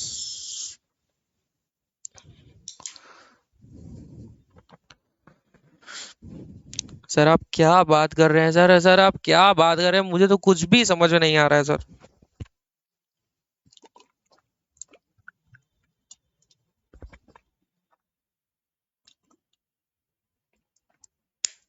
समझ में नहीं आ रहा है, अभी मैं कैसे समझाऊं तुम्हें। सर हमें समझ में आ गया, गुड ऑप्शन। अरे यार अब तुम यही बताओ ना, तुमने, चलो एग्जांपल लेते हैं, एग्जांपल लूं। जैसे मान लो, जिससे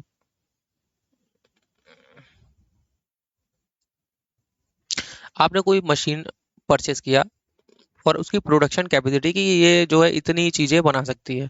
या जैसे मान लो आपकी कोई आपकी एम्ब्रॉयडरी की मशीन थी, या कोई आपको मैन्युफैक्चरिंग था, कोई प्लांट अगर आप मैन्युफैक्चर कर रहे हो, तो ये था कि सर आप जो है इससे 1 लाख आइटम बना सकते हो। तो आपकी उसको लेने के लिए आपने उस जगह को रखने के लिए रेंट भी दिया हुआ था, मतलब जगह। उसके लिए आपने 10 लाख का किराया हर महीने देते थे, काफी बड़ी जगह थी, 10 लाख रुपए आप देते थे।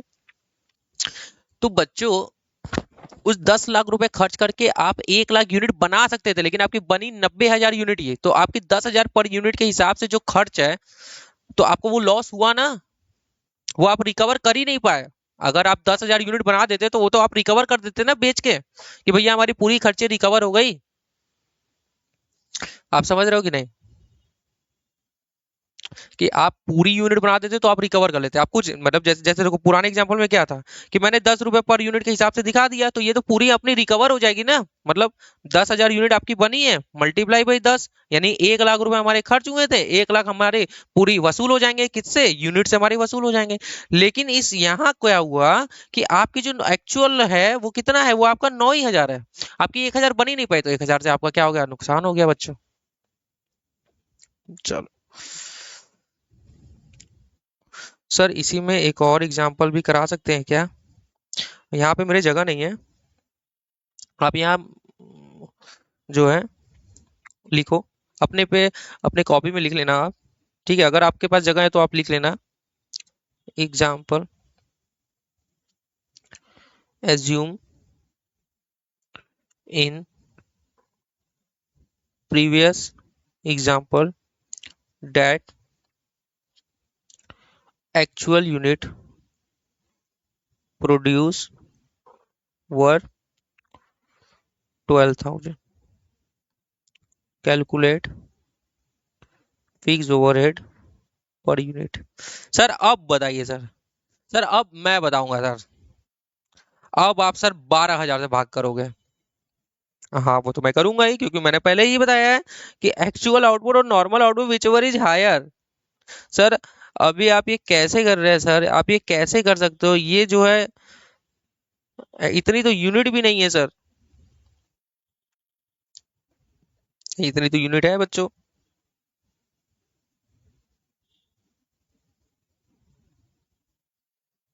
तो सर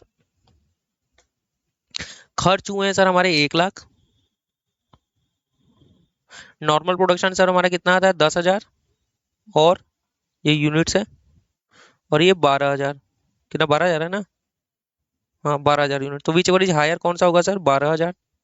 तो 1 लाख भागे 12,000, तो सर कितना हो गया सर? Divide by 12,000, sir 8.33।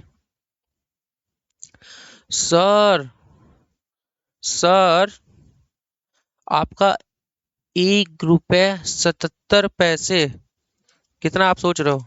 1 रुपये 67 पैसे, मतलब माइनस अगर 10 अगर करते हो तो सर 1.67 कम वसूल हुआ है। अरे ऐसा बिल्कुल नहीं है। देखो आपकी यूनिट कितनी बनी है? आपकी यूनिट बनी है सर एक्चुअल में कितनी बनी है? 12,000 के हिसाब से आपको 8.33 अगर आप करोगे तो आपका 1 लाख रुपया वसूल हो जाएगा। सर अगर आप यहाँ गलती कर देते, और अगर आप यहाँ 10 से कर देते, अगर आप यहाँ अगर मैं आपको एक एग्जांपल करा रहा हूँ, 1 लाख को अगर आप 10,000 से भाग कर देते, डिवाइड कर देते, तो आपका 10 रुपये पर यूनिट आ जाता। और 10 रुपये पर यूनिट के हिसाब से आपकी कितनी यूनिट बनी है? आपकी 12,000 यूनिट एक्चुअल में बनी है। 12,000 मल्टीप्लाई बाई 10 करोगे तो 1,20,000 हो जाएगा। तो ये आप जो है एक्स्ट्रा नहीं दिखा सकते, एक्स्ट्रा जो खर्च हुआ ही नहीं है आप उसको नहीं दिखा। आपकी खर्च कितनी हुई है? खर्च तो आपका 1 ही लाख रुपए हुआ है ना बच्चों। तो आप 1,20,000 कैसे वसूल कर सकते हो? सर हम ज्यादा वसूलेंगे। ऐसा फालतू चीजें मत करना कि जो खर्च हुई ना है आप उसको जोड़ो, ठीक है? तो ऐसा आप नहीं कर सकते, ठीक है? तुम्हें समझ में आ रहा है ना कि वेज एवरेज हायर क्यों है?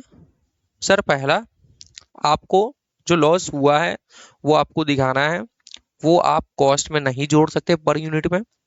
और दूसरा, आप जो है एक्सेसिव प्रॉफिट नहीं बुक कर सकते, मतलब ज्यादा खर्च नहीं दिखा सकते, क्लोजिंग स्टॉक को बढ़ा नहीं सकते, क्योंकि भाई अरे मतलब आपकी परचेज प्राइस नहीं बढ़ा सकते क्योंकि वो खर्च हुई नहीं है ना। 1,20,000 खर्च थोड़ी है। अगर आप जैसे मान लो अगर आप 10 के हिसाब से दिखाते तो आप जो है एक्चुअल यूनिट तो 12,000 है। 12,000 मल्टीप्लाई बाई 10 अगर करोगे तो 1,20,000 हो जाएगा, 1,20,000। तो सर 20,000 तो हुई नहीं, आपको 1 लाख रुपए ही खर्च हुए हैं ना, तो इसलिए विच एवरेज हायर होता है।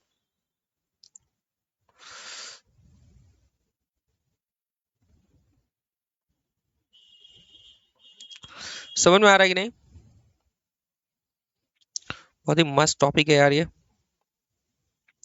तो देखो आपको देखना क्या है फिक्स ओवरहेड में, मैं आपको सिंपल सा चीज बता रहा हूँ। Fix overhead divide by normal production और actual production whichever is higher, इन दोनों के पीछे की लॉजिक मैंने आपको बता दी। ठीक है सर, आ जाते हैं कुछ अदर कॉस्ट भी होता है।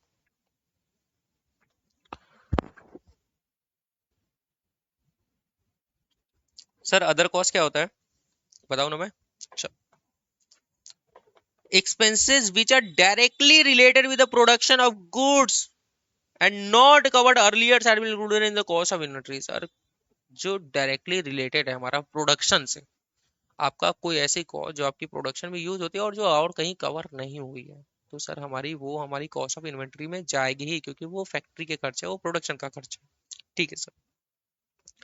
There are some expenditure which are not directly related with the production of good. It should not be included in the cost of inventory. Sir वो डायरेक्टली रिलेटेड नहीं करता।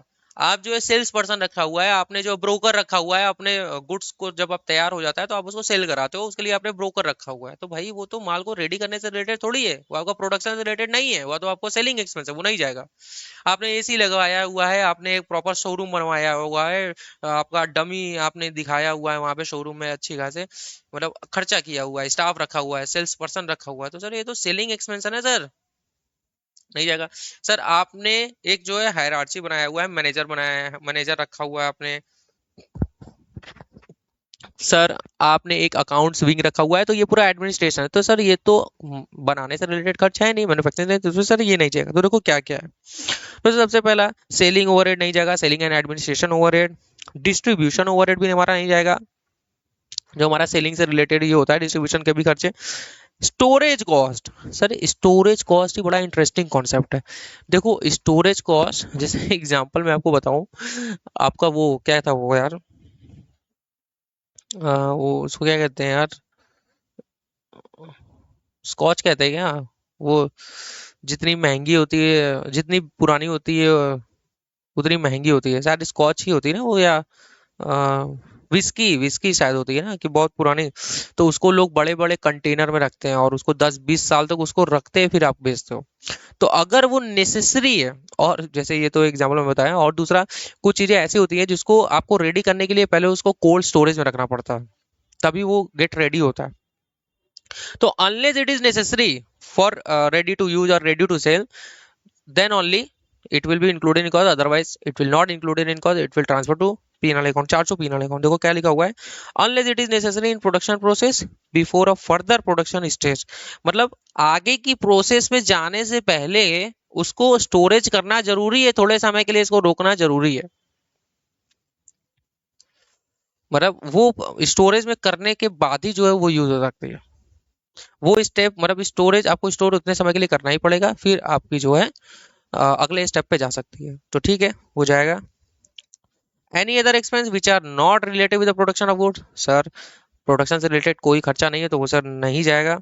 Borrowing cost if it is allowed by India 23 then it will be included in cost of inventory. Sir borrowing cost, sir borrowing cost हमारी तभी जो है capitalised होती है जब क्वालिफाइंग एसेट से रिलेटेड होती है। सर क्वालिफाइंग एसेट्स क्या होता है, which take substantial period of time to get ready for use. Qualifying assets में क्या क्या नहीं जाता है sir, inventory which produce in large proportion and repetitive basis. याद आया कुछ? मतलब अगर वो इन्वेंट्री लार्ज प्रोपोर्शन में बन रही है और रेपिटेटिव बेसिस पे बन रही है तो सर वो क्वालिफाइंग एसेट्स में नहीं आएगा। मैं आपको दिखा देता हूँ, आ जाओ। Indians Indians Indians Indians Indians sir, sir दिखा दो, इसी बात पे आप दिखा दो सर।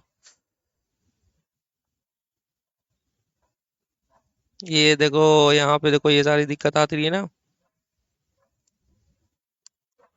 ओ माय गॉड, ये मैंने क्यों खोल दिया?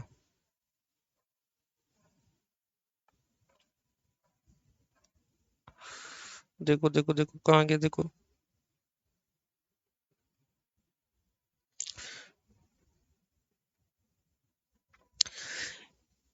Inventory can be consider as a qualifying assets, it takes substantial period of time, ठीक है। It should not be produce in large quantity on a repetitive basis. मतलब पहला तो ये ना तो लार्ज क्वांटिटी पे बनना चाहिए और ना ही रेपिटेटिव बेसिस बनना चाहिए। नॉट, अगर ऐसा है तो ही ये क्वालिफाइंग एसेट्स में मानी जाएगी। तो अगर ये कंडीशन को फुलफिल करती है और इससे रिलेटेड हमारे कोई बोरिंग कॉस्ट है तो वो कैपिटलाइज होगी। तो यही वो चीज हमारा बोल रहा है। और सर अगर आपकी कोई ऐप नॉर्मल लॉस हो जाती है तो आपका वो भी इसमें नहीं जाएगा। तो देखो ये बड़ा ही इंपॉर्टेंट पॉइंट्स है। आप लोगों ने बचपन में पढ़ा होगा कि there are two type of loss, normal loss, abnormal loss. Normal loss क्या होता है सर, जो हमारे कंट्रोल में नहीं होता, वो नॉर्मली हो ही जाता है। इसका सबसे बेस्ट एग्जांपल है ऑयल का। जैसे अगर आप ऑयल का बिजनेस कर रहे हो तो आपको अगर कहीं से मंगाना भी है, एक एक मगा अगर आप ले लो कि 1000 लीटर अगर आप मंगा रहे हो, तो ऐसा हो सकता है कि उसमें से 5 लीटर जो है ऐसे हिलने मिलने से या कुछ मंगाने में ट्रांजिट में हो जाते हैं, तो वो नॉर्मल लॉस है। नॉर्मली वो होता ही है, उसको आप कंट्रोल वो आप रोक नहीं सकते, तो वो नॉर्मल लॉस है। तो इस लॉस को आप जो है अपनी कस्टमर से वसूल लेते हो, क्योंकि आप जो पर यूनिट प्राइस बढ़ा देते हो। लेकिन एब नॉर्मल लॉस क्या होता है कि जैसे आपका बीच में कहीं चोरी हो गया, आग लग गया, कुछ मतलब कुछ ऐसी चीजें गतिविधि हो गई जो सोचा ही नहीं गया था, मतलब ऐसी घटना हो गई, तो सर वो आप जो है पीनल में डालोगे, वो कॉस्ट को प्रभावित नहीं करेगा। इसका सब बहुत एक अच्छा एग्जांपल भी मैं आपको कराऊंगा। उससे पहले अभी हम लोगों ने जितना चीजें पढ़ा हुआ है उससे रिलेटेड हम लोग कुछ क्वेश्चन कर लेते हैं, नहीं तो आप जो है बोर हो जाओगे। आ जाओ।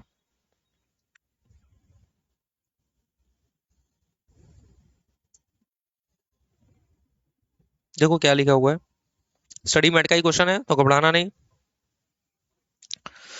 देखो क्या लिखा हुआ है, as per Ind AS two inventories include material and supplies. हाँ मटेरियल तो रॉ मटेरियल जाता है, ये सप्लाईज भी जाता है। Awaiting use in the production process. अच्छा, इन्वेंट्री में मतलब ये बोल रहा है कि मटेरियल सप्लाई है जो प्रोडक्शन प्रोसेस में यूज हो रहा है। Examine whether the packaging material and publicity material। O my God, packaging material तक तो ठीक था, इसने क्या बोल दिया, publicity material. Sir publicity material क्या होता है सर? सर पब्लिसिटी मटेरियल तो वो होता है ना सर, कि आप उसको एडवर्टाइजिंग के लिए रख रहे हो, ये तो याद रखो। सर पैकेजिंग मटेरियल क्या होता है? पैकेजिंग मटेरियल, तो सर आप उसको ऐसे हो सकता है कि आप उसको जो है, अगर आपको गुड्स को सेल करना है तो आप उसको कुछ, मतलब उसको आप बेचते हो तो आप उसको उसको पैकेज करना ही पड़ेगा। ऐसे भी हो सकता है, या ये भी हो सकता है कि ये भी सेल से रिलेटेड है। देखते हैं आगे क्या बोलता है। Are covered by the term materials and supply awaiting in the production process. Oh my god, ये दोनों चीजें बोल रहा है कि क्या प्रोडक्शन प्रोसेस में जाएगी? तो देखो, ये दोनों चीजें तभी प्रोडक्शन प्रोसेस में जाएगी जब ये हमारा अपने इन्वेंट्री को गेट रेडी फॉर यूज करने से है, ना कि सेलिंग करने से है। अगर ये पैकेजिंग मटेरियल जो है, अगर आप उसको बेचने के लिए, मतलब आप उसको रेडी, आप उसको बेचते ही हो पैक पैक करके, तो आप जो है वो आप उसके कॉस्ट में जाएगा। अदरवाइज अगर वो सेलिंग से रिलेटेड है, एक्सपेंस है, तो वो आपका पीनल में जाएगा। ठीक है, मतलब यार क्या कहने का मतलब है, अगर आपका ये पैकेजिंग मटेरियल सेलिंग से रिलेटेड है तो वो तो आपका पीनल में जाएगा, वो कॉस्ट में जाएगा नहीं। देखो क्या लिखा है।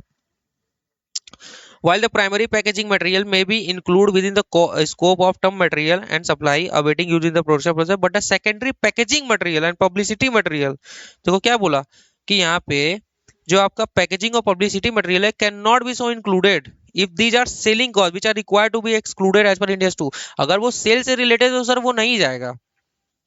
For this purpose, primary packaging material is one which is essential to bring an item of inventory to sellable condition। मतलब आपको वो करना ही है अगर आपको उसको बेचना है। Saleable condition, for example bottle, cans etcetera in case of food and beverage industry.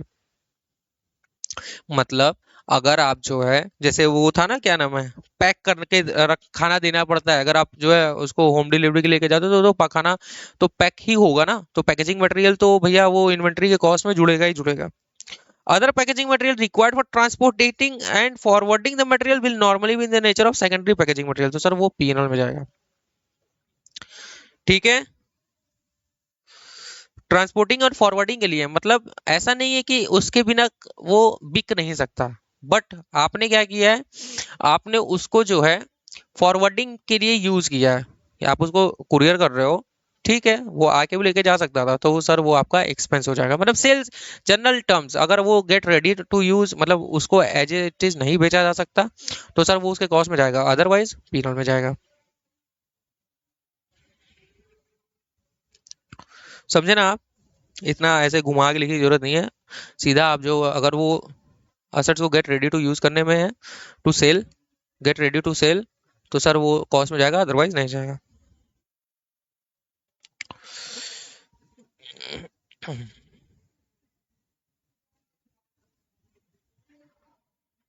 आज जो ये वाला भी पढ़ लेते हैं। अभी देखो क्या लिखा है। सर लिखा है कि entity hold inventory of 10,000 units. ठीक है, 10,000 यूनिट है उसके पास। Could sell the same in the market at the rate 10 each, मतलब 10 रुपए में बेच सकती है एक यूनिट को। The entity as an order in order to sell the inventories. अभी रोक दो यार इसको, अभी रोक दो, नहीं तो आप जो है कंफ्यूज हो जाओगे।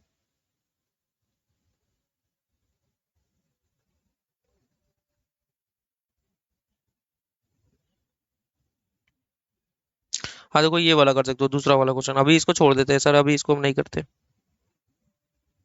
इसको आप एक कॉन्सेप्ट कर लोगे तब करोगे। Illustration number 2।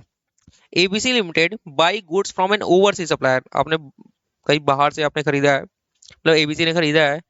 It has recently taken delivery of 1,000 units of component x. अच्छा, इसे क्या डिलीवरी लिया हुआ है, 1,000 यूनिट इसने बनाया है, ठीक है, मंगाया है मतलब। The coated price of the component was 1,200 per unit. अच्छा, 1,200 का एक यूनिट है, 12 लाख का माल मंगाया है इसने मतलब। But ABC limited has negotiated a trade discount of 5% due to size of the order.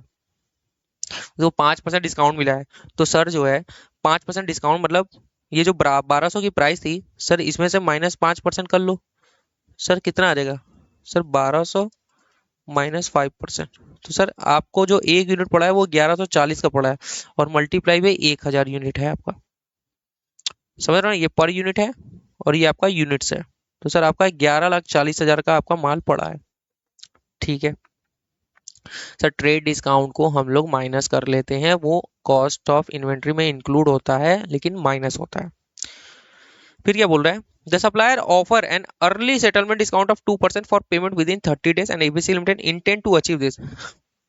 Sir ये ट्रेड डिस्काउंट के बारे में बोल रहा है, क्या बात कर रहे हैं सर, ये कैश डिस्काउंट के बारे में बोल रहा है। हाँ ठीक है, ये कैश डिस्काउंट के बारे में ही बोल रहा है कि सप्लायर ने उसको जो है लॉलीपॉप दिया है कि बच्चों अगर आप 30 दिन के अंदर मेरा पेमेंट कर दोगे तो मैं आपको 2% डिस्काउंट दूंगा, और आपको 11,40 नहीं देना पड़ेगा। आपको कितना देना पड़ेगा?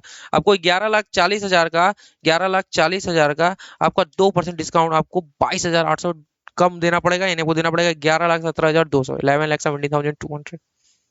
सर ये हमारा कॉस्ट से रिलेटेड नहीं है, ये हमारे कॉस्ट में नहीं जाएगा, न प्लस होगा न माइनस होगा, इससे अपने को कोई मतलब ही नहीं है। इतना से इतना पार्ट जो है हमारा से कोई मतलब नहीं है, सीधा हमारा पीएनएल में जाएगा। फिर आगे क्या किया कि सर इसने बाहर से माल मंगाई, हमें पता था, तो इसने इंपोर्ट ड्यूटी दिया हुआ है, बेसिक कस्टम ड्यूटी ऑफ 60 पर unit must be paid. Sir ये तभी जाएगा जब इसकी क्रेडिट नहीं मिलेगी, before the goods are release through custom. ओ, तो अभी तो कुछ बोल नहीं रहा है, तो हम ये मान के चले कि इसकी क्रेडिट अपने को नहीं मिल रही है। फिर once the goods are release through customs, ABC limited must pay a delivery cost of 5,000 to have the component taken to its warehouse. Oh my god, इसको 5,000 रुपए और खर्चा करने पड़े, यानी 60 रुपए ये, 60 रुपए पर यूनिट ये भी खर्च हुआ आपका, 60 मल्टीप्लाई बाई 1,000 यानी कि 60,000 ये भी खर्च हो गया सर आपका, और 5,000 रुपए इसको अपने वेयर हाउस तक लाने के लिए भी खर्च हुए, तो 5,000 रुपीज ये भी खर्च हुआ सर। आपका टोटल इन्वेंट्री का cost, calculate cost of inventory कितना हो गया सर? 11,40,000 प्लस 60,000 प्लस 5,000, सर आपका हो गया टोटल सर 12,05,000। सर देखो कितना आया सर, सर उतना ही आ गया सर, क्या बात है सर। सही है ना, कोई दिक्कत तो नहीं है? इसमें लिखा था, इसमें देखो क्या लिखा था, इसमें ये लिखा हुआ था कि एबीसी लिमिटेड, इसमें लिखा था ना ABC limited intent to achieve this, मतलब उसको वो बोल रहा है कि वो जो है अचीव कर लेगा, उसकी चाह है कि वो कर लेगा। भाई अपने तुमसे इसकी, तुम्हारी इस चाह से हमको मतलब ही नहीं है, ठीक है। तो चलो ये दिया हुआ था वैसे तो आंसर इसका, तो कोई दिक्कत नहीं है। अब आ जाओ ये अपनी मेन मेन क्वेश्चन, जो हम लोग का फिक्स ओवरहेड पर यूनिट वाला रिकवरी, ये बहुत ही अच्छा पॉइंट है बच्चों, आप इसको हल्के में मत लेना। तो देखो क्या लिखा हुआ है, Pluto limited has a plant with a normal capacity to produce 5 lakh unit of a product per annum. अच्छा मतलब वो उसकी उसकी जो प्लांट है वो एक साल में नॉर्मली 5 लाख यूनिट बना सकती है। Expected fix overhead is 15 lakh, और 15 लाख रुपए खर्चा लगेगा, आप जो भी हो, रेंट हो, इलेक्ट्रिसिटी हो, कुछ भी, तो ये 15 लाख रुपए खर्च लगेगा per annum. Fix overhead on the basis of normal capacity is 3 per unit. कैसे आया सर? सर हमारा तो एक्चुअल आउटपुट दिया ही नहीं है, तो हम लोग ये मान के चलेंगे एक्चुअल और नॉर्मल आउटपुट इज सेम। तो यहाँ पे सीधा जो है ये क्या किया रहेगा, 15 लाख डिवाइड बाई 5 लाख, क्योंकि नॉर्मल और एक्चुअल है ही नहीं, तो सर यहाँ पे तो सीधा 3 रुपए पर यूनिट के हिसाब से ही हमारा जो है वसूल होगा। ओवर रिकवर होंगे ना 3 रुपए पर यूनिट के हिसाब से, आपकी खर्च हुई है सर 15 लाख, डिवाइड बाई आपकी यूनिट कितनी है 5 लाख, तो सर आपका कितना आएगा, आपका सर 3 रुपए पर यूनिट आएगा, 3 रुपए पर यूनिट के हिसाब से वसूल हो गए। सर यहाँ आपको लॉस भी नहीं हुआ, आपने जितना खर्च किया है, आप जितना बना सकते थे आपने उतना बनाया, ठीक है। अब क्या बोल रहा है, actual production is 5 lakh unit, fix overhead on the basis of normal capacity. अच्छा ये एग्जांपल था, अभी क्या इसका क्वेश्चन ये बोला है कि actual production 5 lakh unit, fix overhead, अच्छा यहाँ नॉर्मल था, ठीक है, fix overhead on the basis of normal capacity and actual overhead will lead to same figure of 15 lakh, therefore it is advisable to include on a normal, तो normal capacity पे ही जाएगा, ये तो हमें भी मालूम है। अब यहाँ मान के चल रहा है दूसरा केस आप पढ़ो कि एक्चुअल प्रोडक्शन अगर आपकी 3,75,000 यूनिट है, तो आप छोड़ दो आगे मत पढ़ो। तो अब आप एक बात बताओ, तो आप लोग क्या लोगे नॉर्मल? सर नॉर्मल कितना है?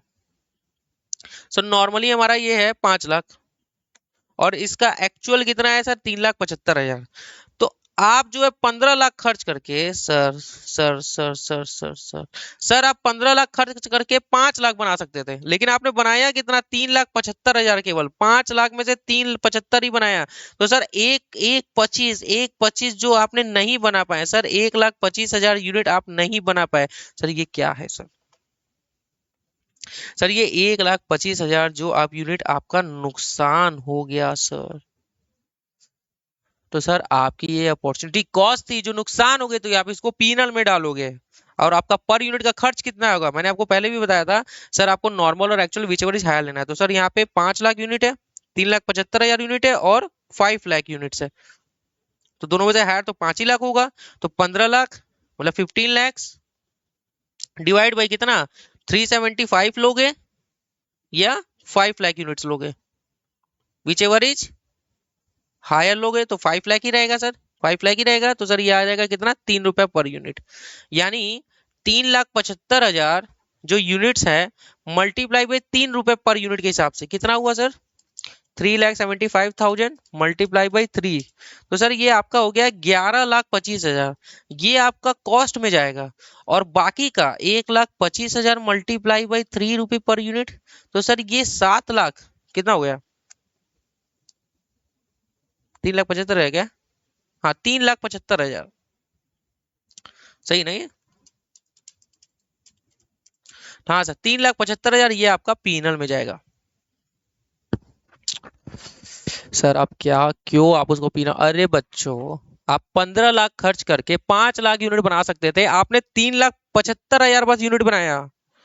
तो 1,25,000 यूनिट नहीं बना पाए ना आप, टोटल 5 लाख बना सकते थे। ये कैसे, मैं बता रहा हूँ ये जो है, ये कैसे आ रहा है, ये सोच रहे हो क्या, ये 5 लाख माइनस 3,75,000 यूनिट्स, यूनिट्स। तो देखो क्या लिखा है, देखो fix overhead is not,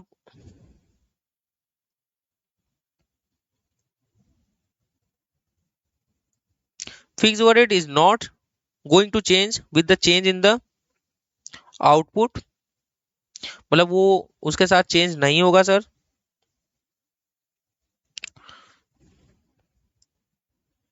and will remain constant at 15 lakh, 15 lakh ही रहेगा। Therefore overhead on the actual basis is rupees 15 lakh divide by 375, 4 रुपए per unit. Hence by valuing inventory at 4 each for fix overhead purpose it will be over valued. अगर आप 4 रुपए के हिसाब से दिखा दोगे तो आप तो इन्वेंट्री की कॉस्ट को ज्यादा आप दिखा रहे हो। 3 रुपए है, 4 रुपए है ही नहीं बच्चों, 3 ही रुपए है ना per unit.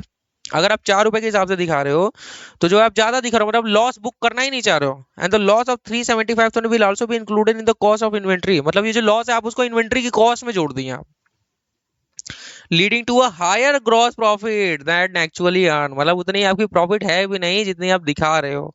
Therefore it is advisable to include fix overhead per unit on normal capacity to actual production, that is इतना पर यूनिट 3। कैसे आया 11,25,000, actual production normal production whichever is higher, और बैलेंस 3,75,000 जो हमारा आया है sir. देखो ये 375 मल्टीप्लाई बाई एन किया है, ये केवल कंफ्यूज करने के लिए किया है, इसको आप मत देखना नहीं तो आप परेशान हो जाओगे।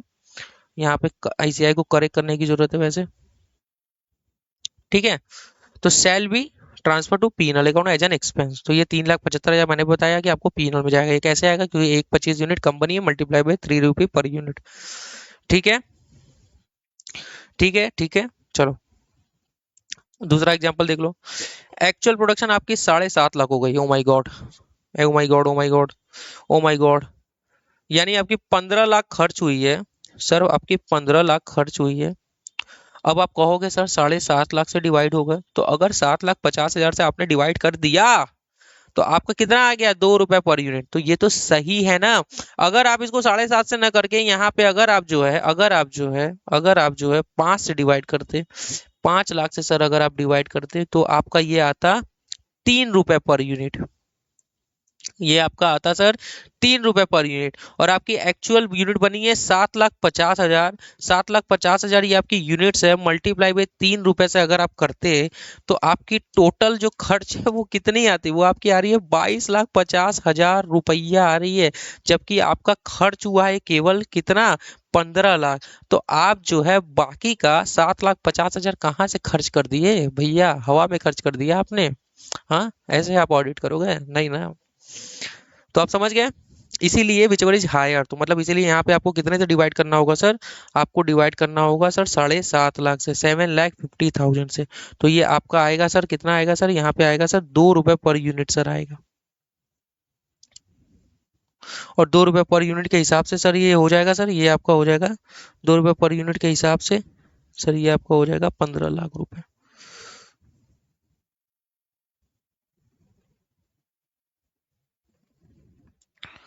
ठीक है, इसमें वही लिखा हुआ है, अगर आप पढ़ोगे तो देखो क्या लिखा हुआ है। Fix overhead is not going to change with the change in the output, will remain constant at 15 lakh, 15 lakh ही रहेगा। Therefore overhead on actual basis is ₹2 per unit.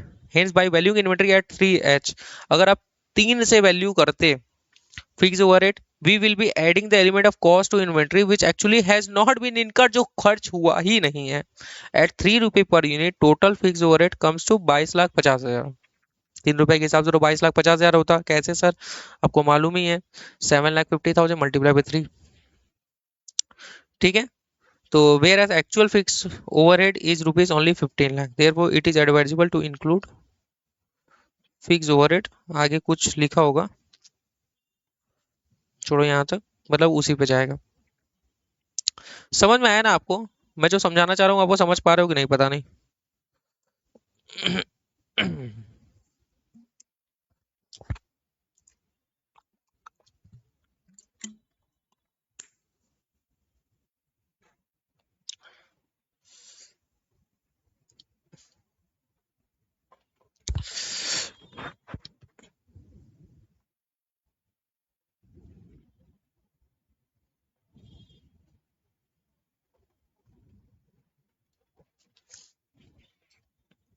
चलो,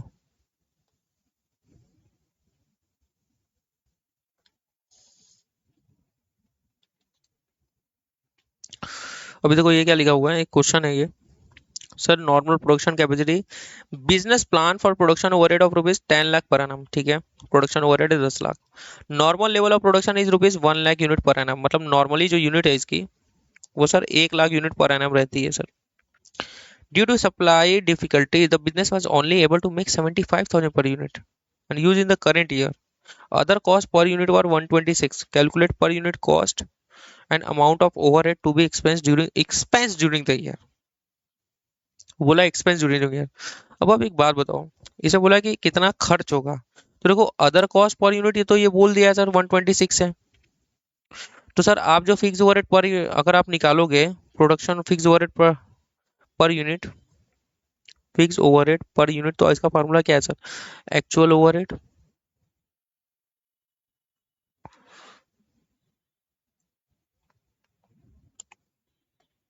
डिवाइड बाय नॉर्मल प्रोडक्शन और actual production, whichever is higher. तो sir आपका कितना खर्च है sir? Sir आपका 10 लाख खर्च है, डिवाइड बाई नॉर्मल प्रोडक्शन कितना है सर? 1 लाख खर्च है, 1 लाख यूनिट्स और 75,000 यूनिट्स। सर हायर कौन सा इसमें से? 1 लाख, तो सर ये आपका आ जाएगा 10 लाख है ना, तो ये 10 रुपये पर यूनिट। तो सर ये अदर कॉस्ट हो गया 126, पर यूनिट कॉस्ट निकलना था और एक्सपेंस बताना था। तो आपको क्या है, तो 126 ये कॉस्ट पर यूनिट और 10 रुपये ये, तो देखो ये 136 हो गया। सर एक्सपेंस कितना जाएगा सर? अगर आप एक्सपेंस की बात करो तो आपकी कितनी यूनिट कम बनी है, तो आपकी 1 लाख यूनिट में से कितने यूनिट बनाए? 75,000 यूनिट बनाए। और सर पर यूनिट कितना था सर? 10 रुपये पर यूनिट। सर ये आपका हो गया 2.5 लाख एक्सपेंस में जाएगा सर।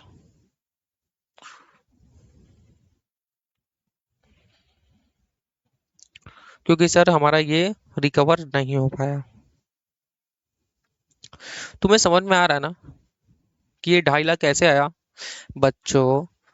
हाँ ठीक है सर, समझ में आ गया, लेकिन फिर भी समझ लो आप कि बच्चों आप 10 लाख खर्च करके 1 लाख यूनिट आप बना सकते थे। आपने बनाई कितनी है? आपने बनाई है केवल 75,000 यूनिट, तो 25,000 यूनिट आपने नहीं बना पाए हैं, तो वो तो आपका एक्सपेंस हो गया सर।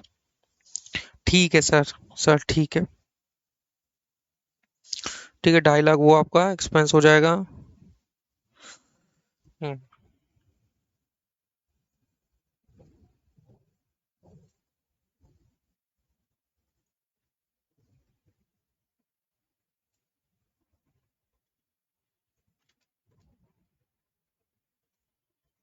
ये क्वेश्चन भी कर सकते हैं। थोड़ा ऊपर नीचे हो गया क्या?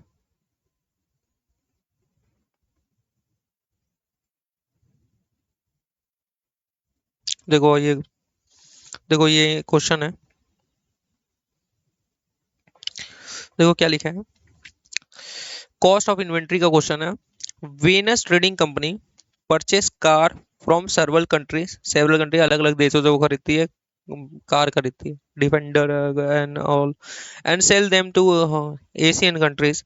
During the current year the company has incur following expenses. एक सेकेंड। हाँ सही है।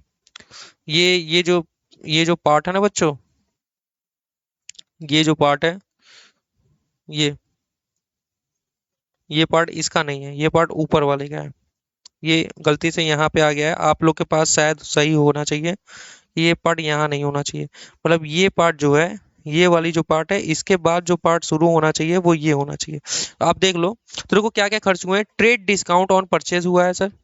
आपको सिंपली ये बताना है कि कौन कौन से खर्चे, इतने सारे ये सब खर्चे हुए हैं सर।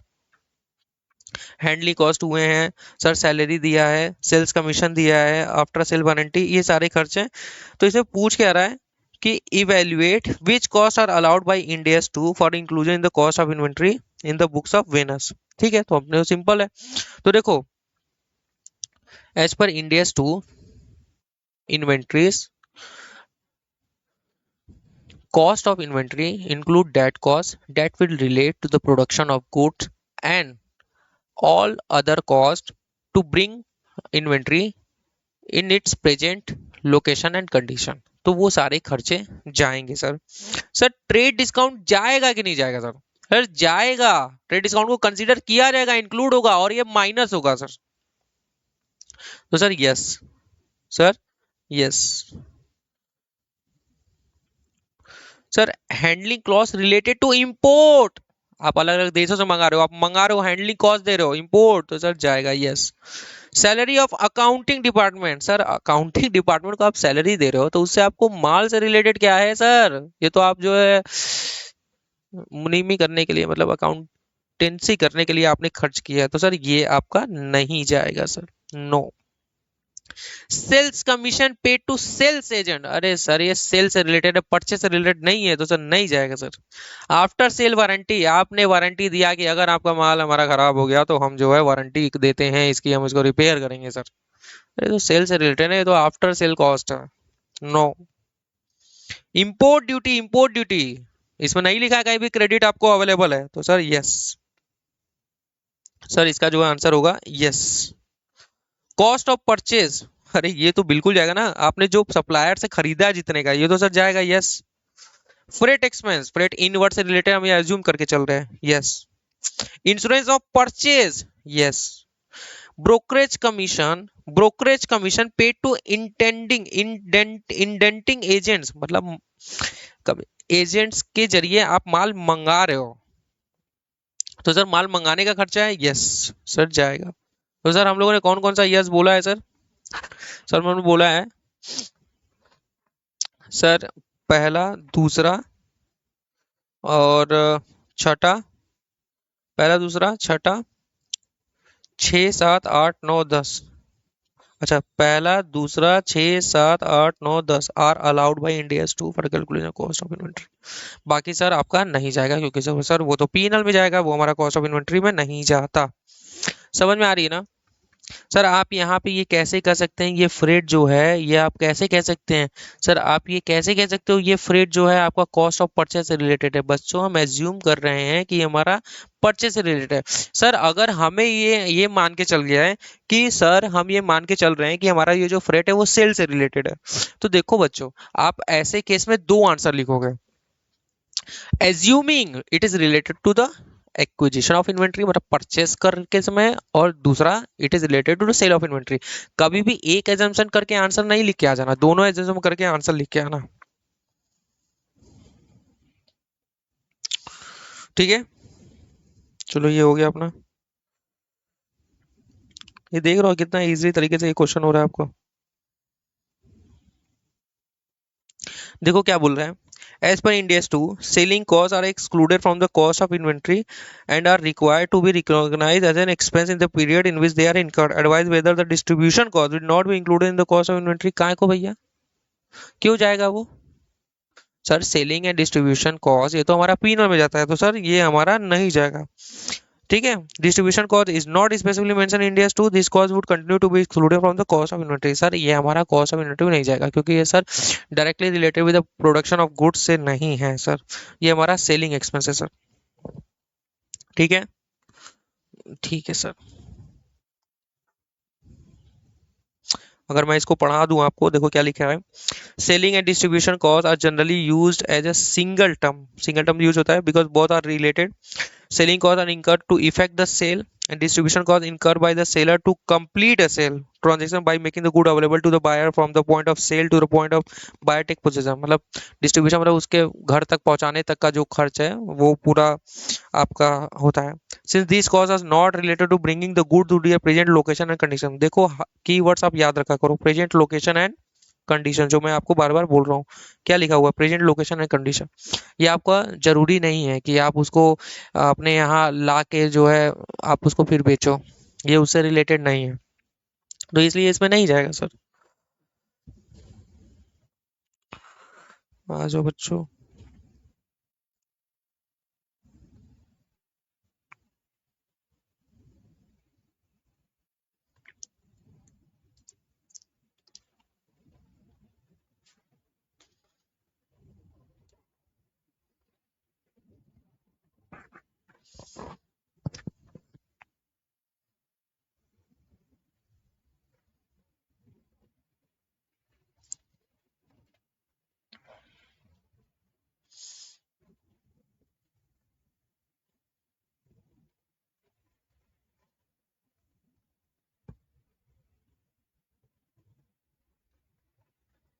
मैं सोच रहा हूँ आपको कौन सा क्वेश्चन कराऊँ मैं।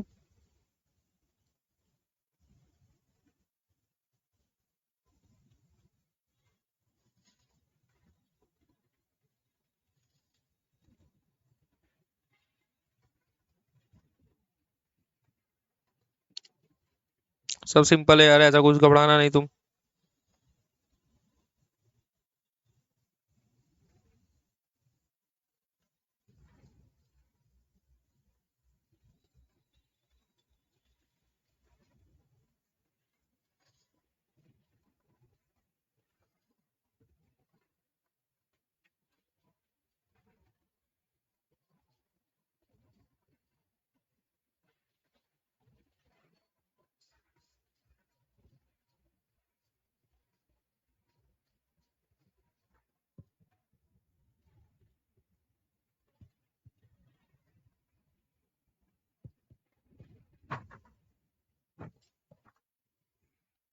बस एक क्वेश्चन मूल्य है ये वाला मुझे।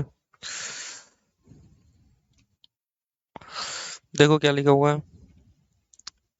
और ये अच्छा क्वेश्चन है, important question, as it is question आ सकता है बच्चों।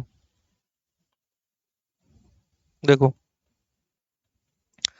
क्या लिखा है। On 1 January 2001 an entity accepted an order for 7,000 custom made corporate gifts। अच्छा, कि उसको ऑर्डर मिला है कि 7,000 यूनिट उसको गिफ्ट बनाने हैं, कस्टम मेड मतलब जैसा ऑर्डर आएगा।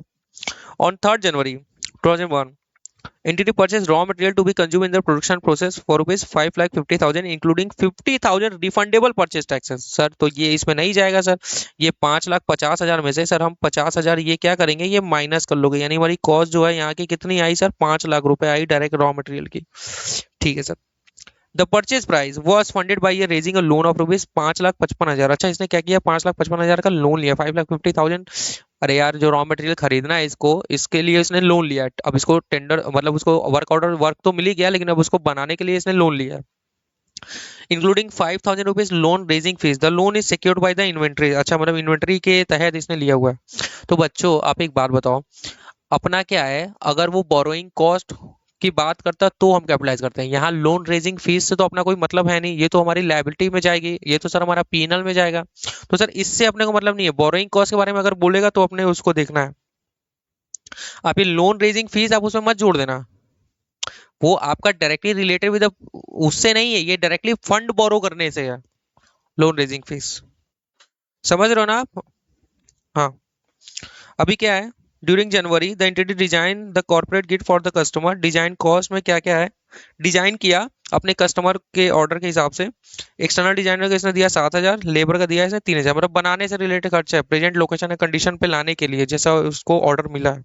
तो सर वो जाएगा, वो आपका ये 7,000 रुपये ये भी जाएगा और 3,000 रुपये ये भी जाएगा।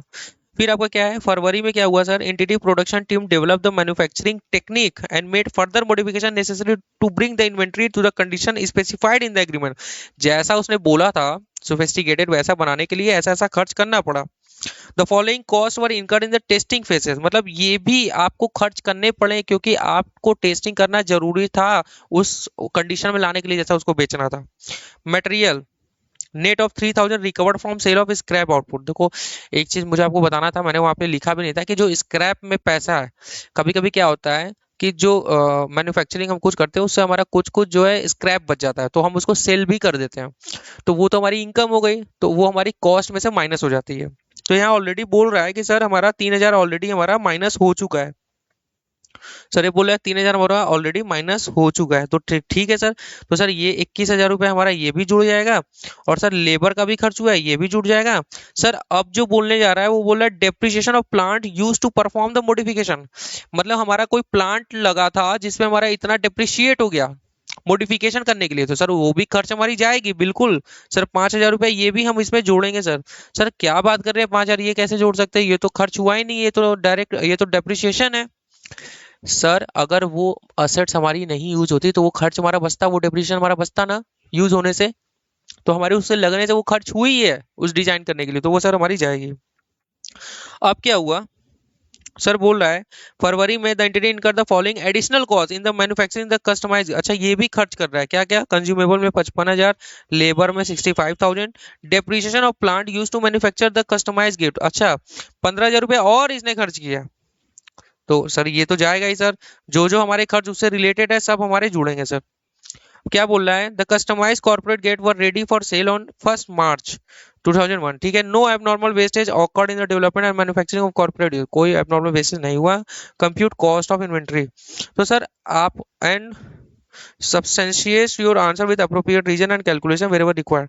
तो सर हमारी क्या क्या खर्च हो गई सर, यहाँ पे हमारा सबसे पहला जो है 5 लाख रुपए ये हो गया सर, 5 लाख रुपए, फिर उसके बाद 7,000 रुपये, फिर आपका 3,000 रुपये, फिर आपका ये 21,000, फिर आपका 11,000, फिर आपका 5,000, फिर आपका 55,000, फिर आपका 65,000, फिर आपका 15,000। सर आपका 6,82,000 हो रहा है। सर हमारा आ गया 6,82,000। सर सर 50,000 आप ये क्यों नहीं ले रहे सर, इसमें से 5,50,000 में से 50,000 क्यों नहीं ले रहे सर? 50,000 इसलिए नहीं ले रहे हैं क्योंकि ये रिफंडेबल है। तो सर अगर कोई भी ड्यूटीज एंड टैक्सेस रिफंडेबल है that will not included in the cost of inventory. ठीक है सर।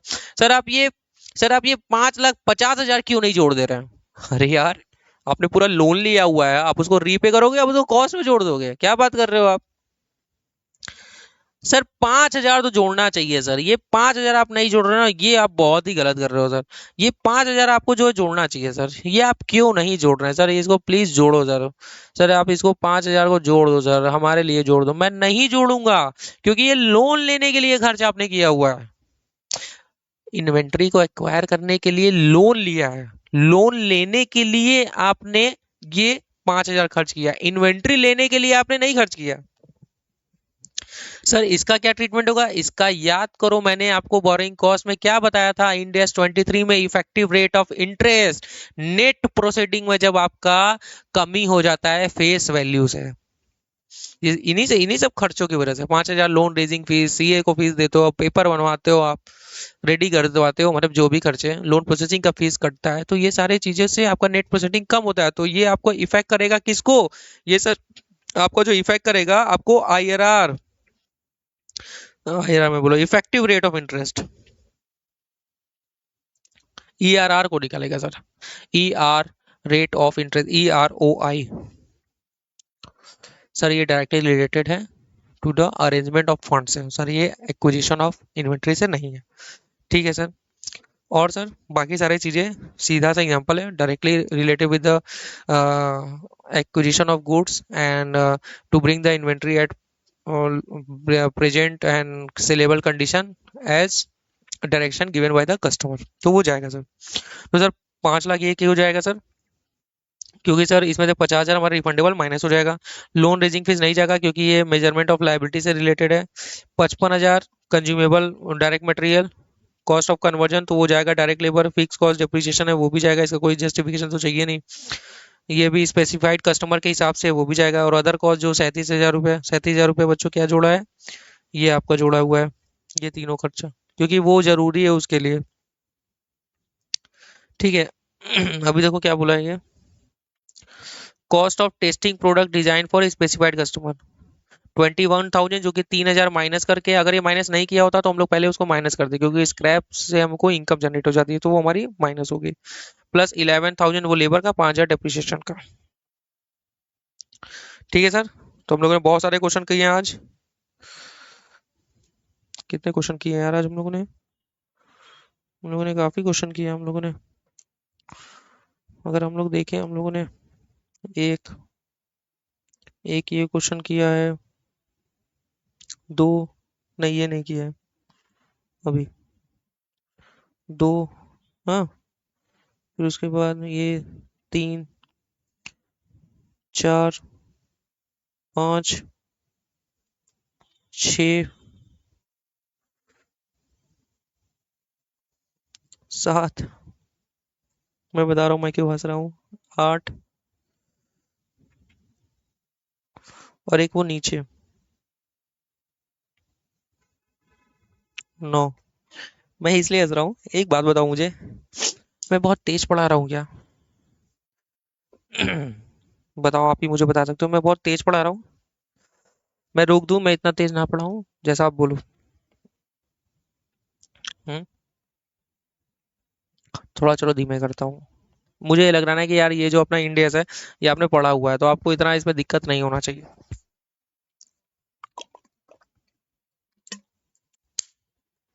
सर हम लोग सीए इंटर पता नहीं कैसे कैसे पास हो गए। आप हमें शुरू से पढ़ाओ तो देखो बच्चों, मैं आपको यही मान के चल रहा हूँ कि आप जो है नहीं पढ़ा हुआ है और आपको अच्छे से मैं पढ़ा रहा हूँ।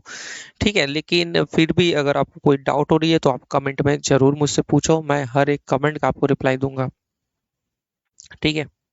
अभी तो ये सारे लेक्चर यूट्यूब पे जा रहे हैं, तो अब हम अपना कॉन्सेप्ट को आगे करते हैं।